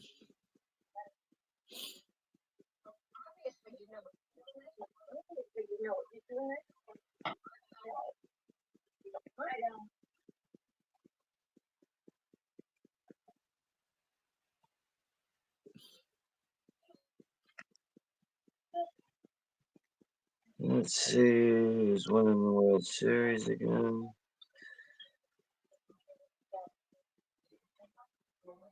Looks like the World Series is it an extra inning?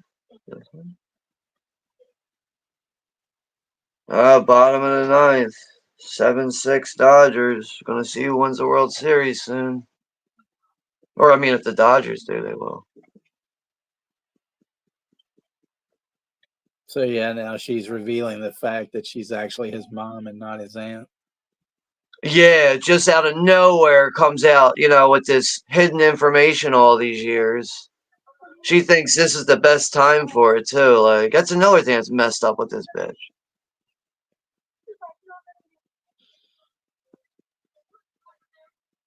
But her friend is out in the other room overhearing all this shit too.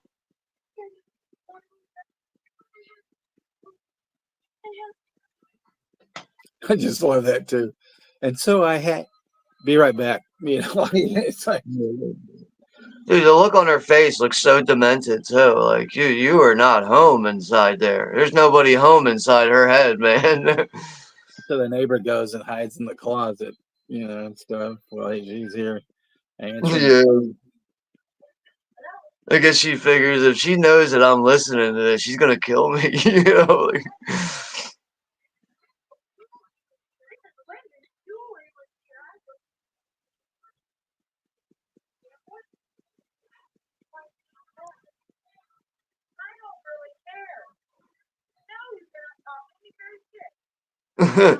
they want to talk to Billy. No, you can't talk to him. He's very sick.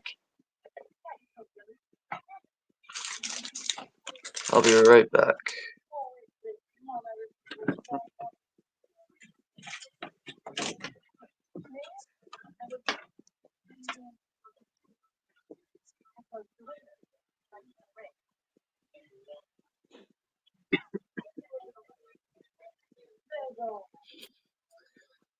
Yeah, she's deep down in that fucking like crazy shit.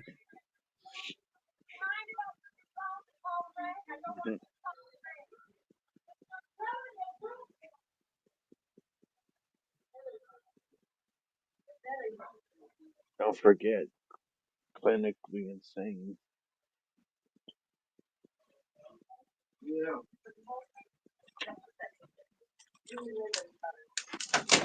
Every day is Halloween.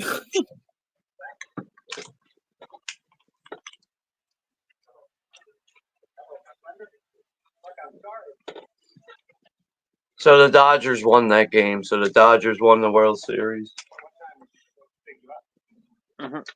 He changed his bolo tie. And Dude, he's such a wearing bad choice. Every tie he wears is worse than the last one. But he's wearing the shitty jacket. Yeah, he is.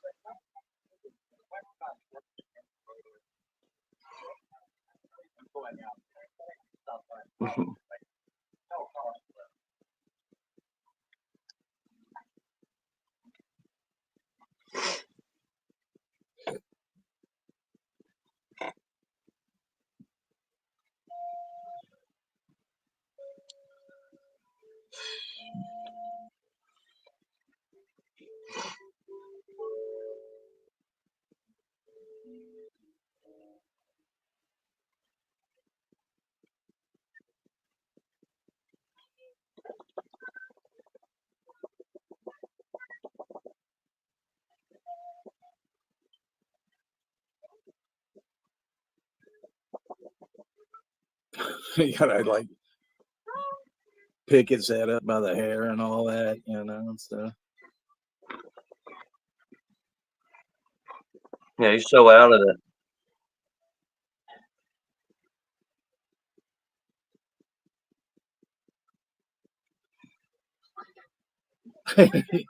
Oh my god, dude. She's like, drink the milk. He's like, I don't want. He's like, drink it. She was like turned into a monster out of nowhere. Talk to Chuck about you. It's your fault. He agrees.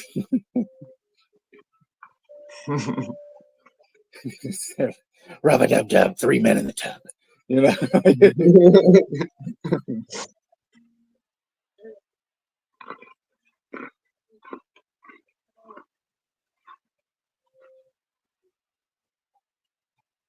He was probably getting sick of having to drink milk all the time, He'd be like, damn, That's all he drank throughout the whole movie. Yeah. He'd wake up, go to school, and drink a glass of milk first. She's licking the milk off his neck. I know. Like, why did she just do that? She just like all that milk that's like spilled over him. She just licked it off him. Like, what the fuck are you? She's gone, dude. She's really shot out, man.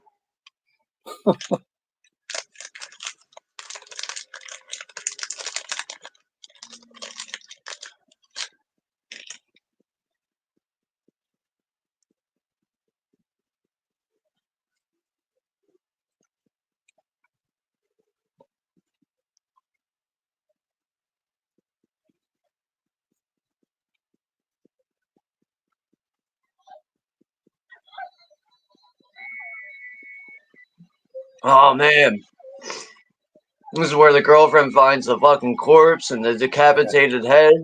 This is like this is where Buffalo Bill's parents used to live. She's not dead, and then she sees all that.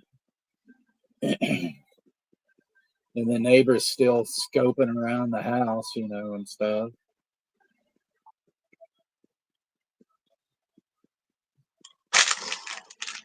Yeah, if you weren't sure if this is a fucked up movie before, after seeing that with the skeleton there, like Jesus Christ. So now the neighbor's leaving, and it's starting to rain and everything.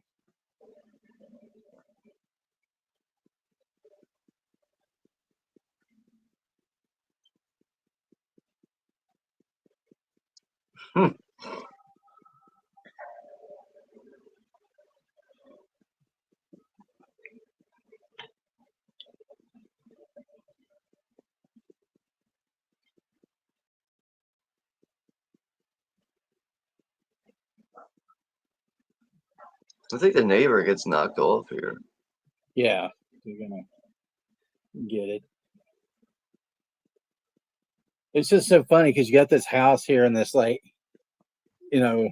obviously looks like a city neighborhood, but then it's like a fucking jungle, like right out in the backyard. And everything, Yeah, there's all this like thick brush out of nowhere, and now you see Billy's mom comes out with a machete and attacks the neighbor and just totally guts her.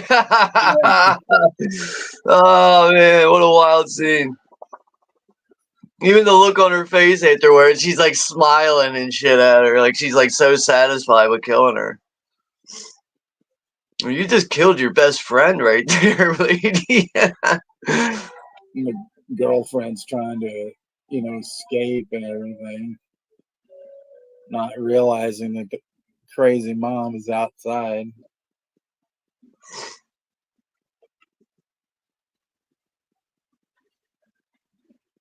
This is such a fucking masterpiece. This is so good. I just think, like, basically from where we're at right now in the movie with the neighbor getting killed, from here on all the way, it's just full-on slasher craziness, dude. Like, now there's no power in the house. She's hiding behind the door with the machete, and this nosy cop comes in the house again, and he just chops his fucking arm off. Cuts his fucking hand off. But what's great is, like, she just sort of, the way she looks, like, at him, like, oops, and then kind of like, oh, and then she's, like, slices his throat. Yeah, she chops him in the neck, but, like, his reaction, he's like, oh. And then she's like blowing her kisses, you know, like, come here, slut. But I'm so glad the cop got killed in that moment because he had a bad habit of walking in people's houses unannounced or uninvited. So he finally got, he finally got something for it for walking. He got his arm chopped off. And so now she's got that fucking, she girlfriend's got the machete, so she gets this little fucking axe and she's like chasing her down and shit. Yeah. She's taking it out on the fucking bushes that are in her way. She's chopping the trees out of the way with this little hatchet. Just wearing that like granny dress, going. It's just so fucking hilarious. Like, she could definitely fit in with the Sawyer family in Texas Chainsaw Massacre. Like, she could definitely be the mother of that family. No, Nubbins, you're not going to college. This is where the girlfriend stumbles on the dead neighbor. Oh my god!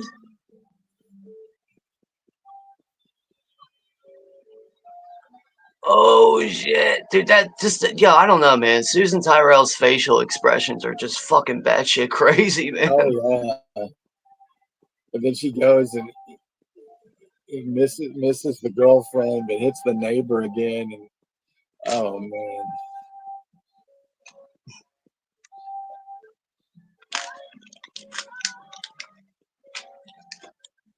And the music during this part is just epic, the whole vibe is all creepy and everything.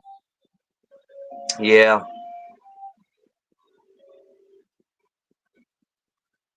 And she just pushes, the girlfriend in the water, and then now they're fighting and shit.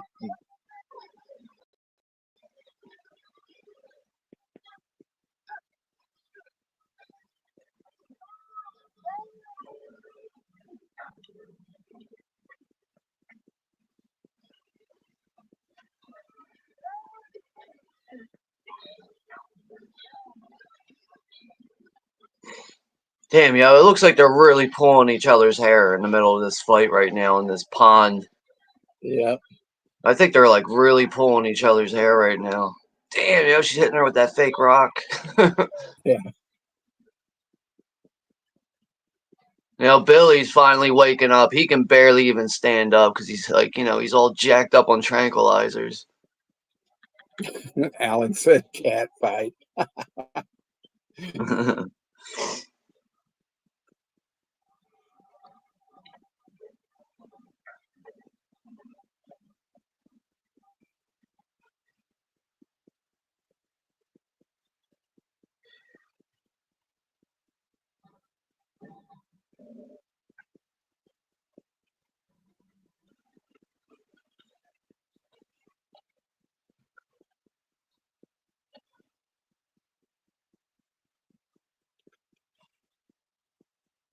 Looks like we have 9 people remaining in the chat, but we're coming up on the end of this soon.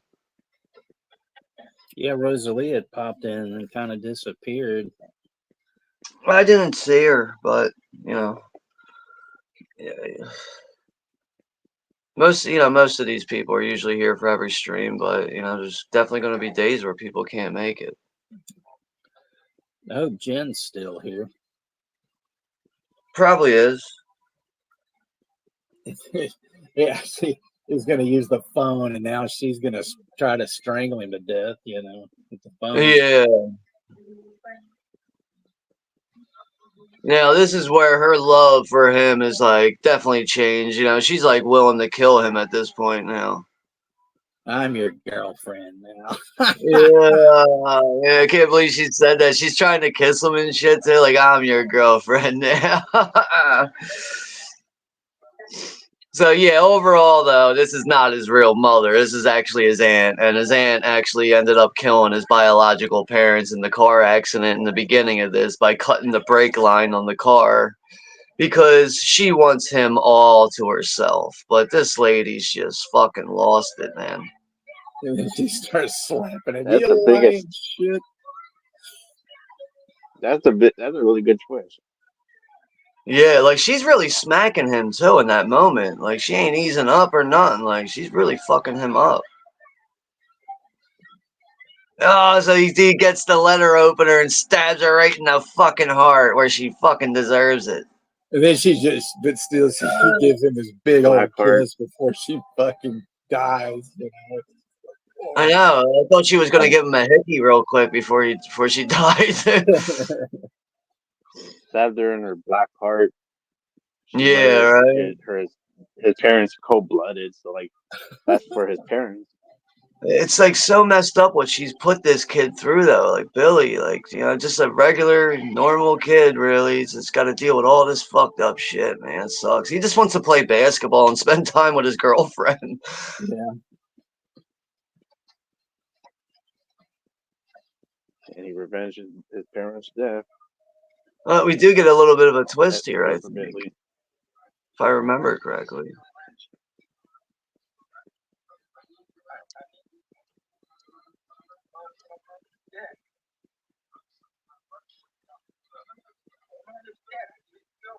Now, is he calling the detective right now? No, the coach. The coach, alright. Oh, she's not dead. She's risen from the grave and she pulled the letter opener out of her chest and she's cutting Billy up with it now. Damn, she's fucking him up. Like Randy says, they come back again.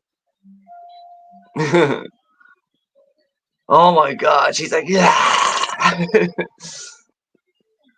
You're gonna get her with the fire poker. Right to your gut, you nasty bitch. It's just the Double tap. faces she Boom. makes. I mean, it's so great. Oh man. Double tap. I mean, her eyes look like they're gonna God. pop right out of her head. You know. I know, man. Like that's another thing. When I first saw this, I wasn't familiar with Susan Tyrell as an actress or not. I was just like, yo, is this person really psycho like this? Like, yo, they really find a legit psycho to make this movie or what, man? And it's dead, Lieutenant. You know. Yeah, now that the detective's showing up, the one who's been, running the case and everything, and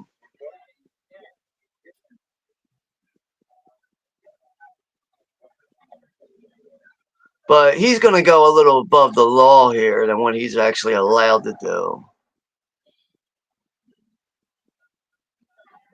And of course, he's going on his own motives.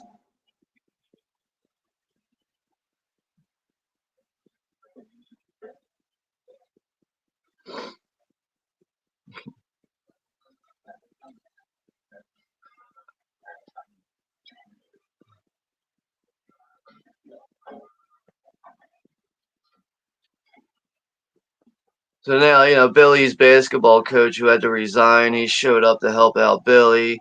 But now the detective shows up, he comes in the room, and he immediately thinks this is like some kind of inappropriate meeting here. Refuses to even look at the fact that Billy's injured. And even like his aunt's like laying on the floor half dead.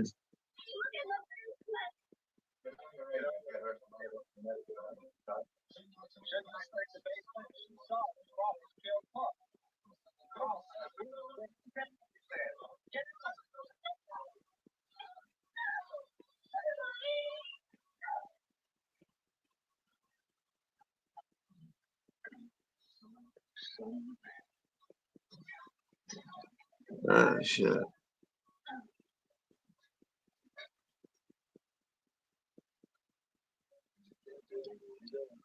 No, the detective's actually about to kill Billy here. Oh yeah, the gun gets knocked out of his hand. Now Billy has the gun, and he's pointing it at him. And Billy's dead serious. He's, you take a swing at him, I'll kill you.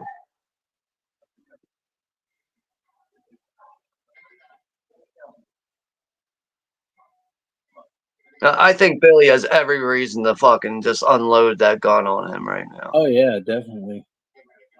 That guy's a stupid fuck. He's not Yeah, and listening he's going to what's like going on. he's going against his limit of authority. He's going above than what he's actually allowed to do. But yeah, he thinks that Yeah, Billy's not gonna fucking shoot him, and Billy ends up shooting him like multiple times, just blowing him away. that cop's an idiot. Like you're gonna think Yeah, Billy he's is a suspect. Like that guy sees the like he's like Billy is being to death. Like and he's injured and went through hell. This has got to be the dumbest cop ever. Like no yeah. wonder You could just Billy tell that gets his ass.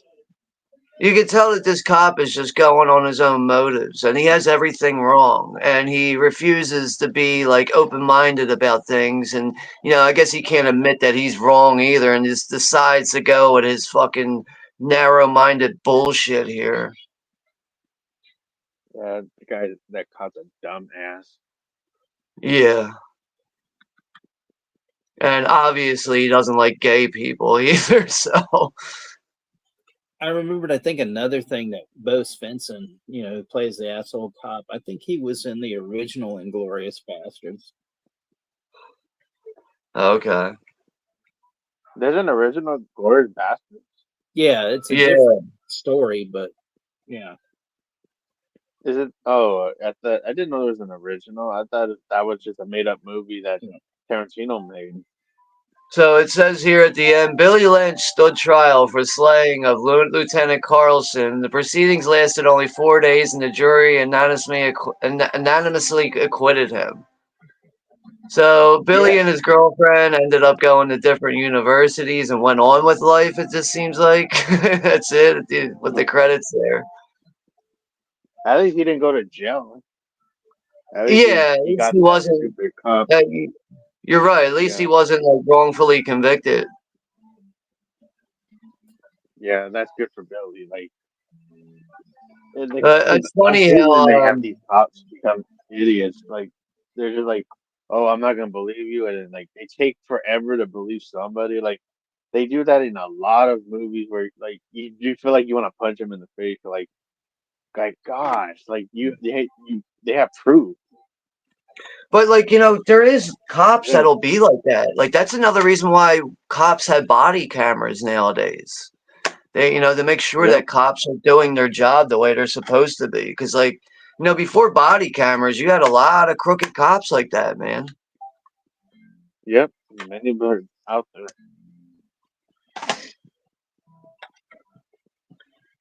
I mean, But just this was because there's a body decent cameras movie. doesn't mean there still isn't crooked cops. But the body cameras have definitely made cops.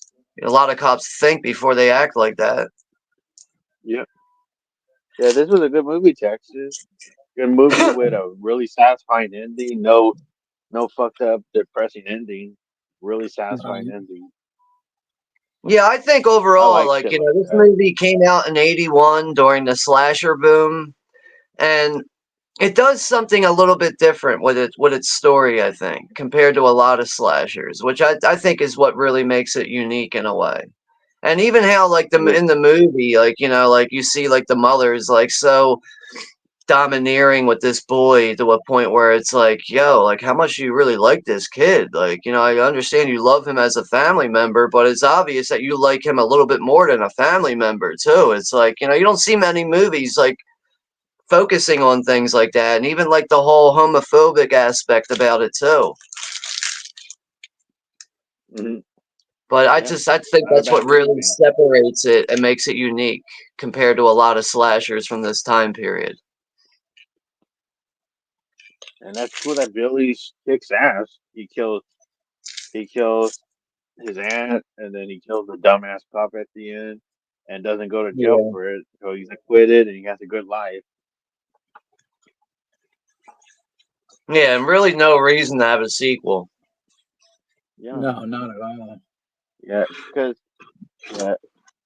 I know sometimes there's movies where you gotta be with the depressing shit, but to me, I'm not into depressing shit. I'm more into like fucking good endings like this. Like Billy went through hell and he survived.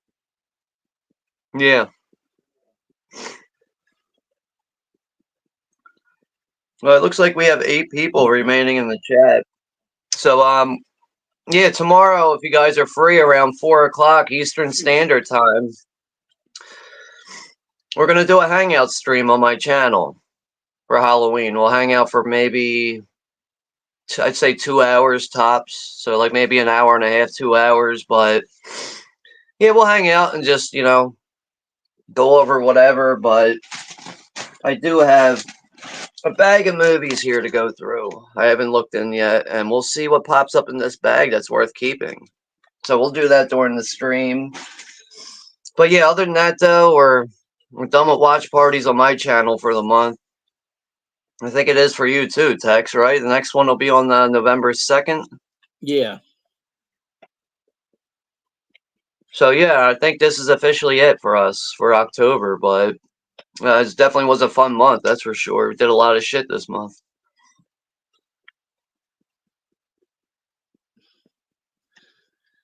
But yeah, I thank all you guys for coming in tonight and watching this fucking banger of a film, and stuff. And yeah, it's one that I just like Sean, first time I ever saw it, I was just like, holy shit, this is incredible, And I mean, Like, dude, I was like the last half hour of this movie when I first saw it, like I was in the theater, like I wasn't like back in the chair, like I was like sitting forward on the edge of my seat, like really like into it, like yo, this fucking shit's crazy, man. I was, I mean, but the first time I saw it, because I'd heard about it, and I think I saw it on the Arrow channel, but I had looked it up because I saw Bloody Birthday, and oh man, I love that one too. That's another one that's just fucking out there. Yeah, I'd say that's like one of the better killer kids movies, actually. Bloody Birthday. I think that's one of the better ones. And so yeah, I'd watched that, and then I saw the other one, and I was like, man, I gotta check this out. And I was just like, oh, this is unbelievable. Because I mean, I love Susan Tyrell anyway, and I was like, oh my god, she's such a nut in this film, Yeah, I would agree with that, man. Definitely had my attention the first time I saw it. But And oh yeah, tomorrow, anyone who entered the Halloween digital code giveaway, that'll be posted sometime tomorrow, maybe probably right after I'm done going live. Once I get done going live, that's probably when I'll upload it. So it'll probably be about like 7 o'clock Eastern time tomorrow. I'll upload that. So yeah, that'll have 3 separate winners in that. then tomorrow night, Jen, has got something going on, and I think P Rich is going to be on there with her. I mean, I may join. I don't know for sure, but Yeah, I think if I can find the time, I'm gonna try to join her for that. But I might end up just having to miss the beginning of that stream for a little bit, so I can get situated and find the time to do that. But yeah, it's gonna be hectic. Like trick or treaters start around here like sometimes like 6 o'clock, and then it just like goes nonstop all the way to like 10 o'clock at night. Like there's even people like driving around in like golf carts with their kids and stuff, like for like easier access to get around the neighborhood. Like dude, Tony, it gets crazy, man. Like there's even one guy who's got like this kind of flatbed truck thing, and like there's like he like loads it up with kids, and he just drives real slowly down the street and lets the kids out, and they get out and they go get the candy and shit. And like, another thing that kind of sucks is like I have lawn decorations, like the lawn blow ups on my lawn right now. And a lot of the kids get so excited that they just want to go run on the lawn and come up to the house and get the candy, but they end up tripping over the fucking cords and shit. Like that'll happen every year. I'm like, oh shit, their kids are tripping over the lawn decorations again. But it's always fun to see the kids having fun with Halloween though on that night. So. The guy with the flatbed, is it that old greasy bastard from Pumpkinhead? Yeah, probably. Yeah, now you think about it. You're driving around on those dirty fucking potato picking kids. Dirty bastards, Yeah, Yeah, Chester said, I'll see you guys tomorrow night. Don't forget to watch the big giveaway at 9. Yeah, don't forget to wear your silver shamrock mask too at 9. But yeah, we will be going live at 4 p.m. Eastern Standard Time tomorrow. So we're going early just to hang out. Yeah. So it's not tomorrow night, but tomorrow during the day. Sure? And then at night, we'll be on Jen's channel at 10 p.m. Eastern Standard Time. You sure that those were kids, not perjured killers? Huh? No, those were kids. Definitely because Oh. I was like, who? No, man, I'm just joking. I'm just joking around. I'm just trying to be funny. Like, potato pickers. they're not kids. They're perjurers. They're flying around. No, because those were children of the corn rejects, and stuff. Children of the rejects. Yeah. Or they're called a Chucky. Rejector!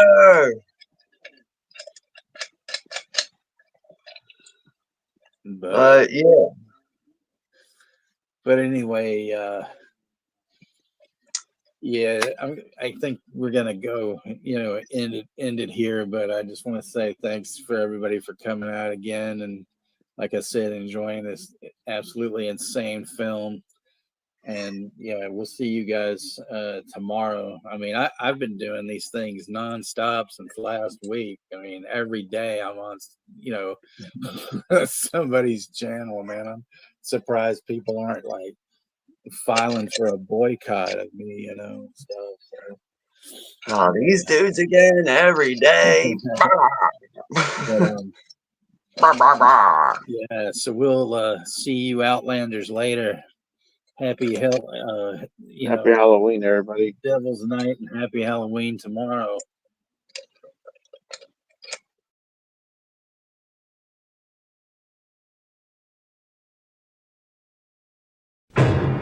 So shocking, so terrifying, so powerful. Night Warning has been named Best Horror Film of the Year by the Academy of Science Fiction, Fantasy, and Horror.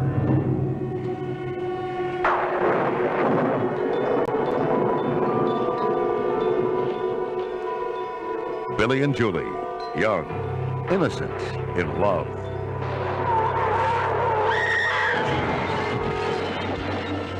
It was all a mistake. They didn't go looking for trouble. They were just too curious. Without knowing, they've uncovered a deadly secret.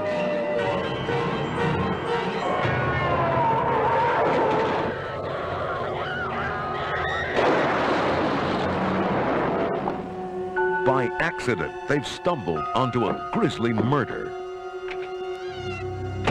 Now, they know too much to live.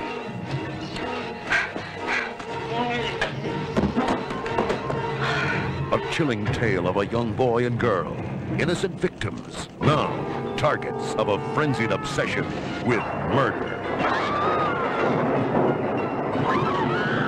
See the award-winning Night Warning.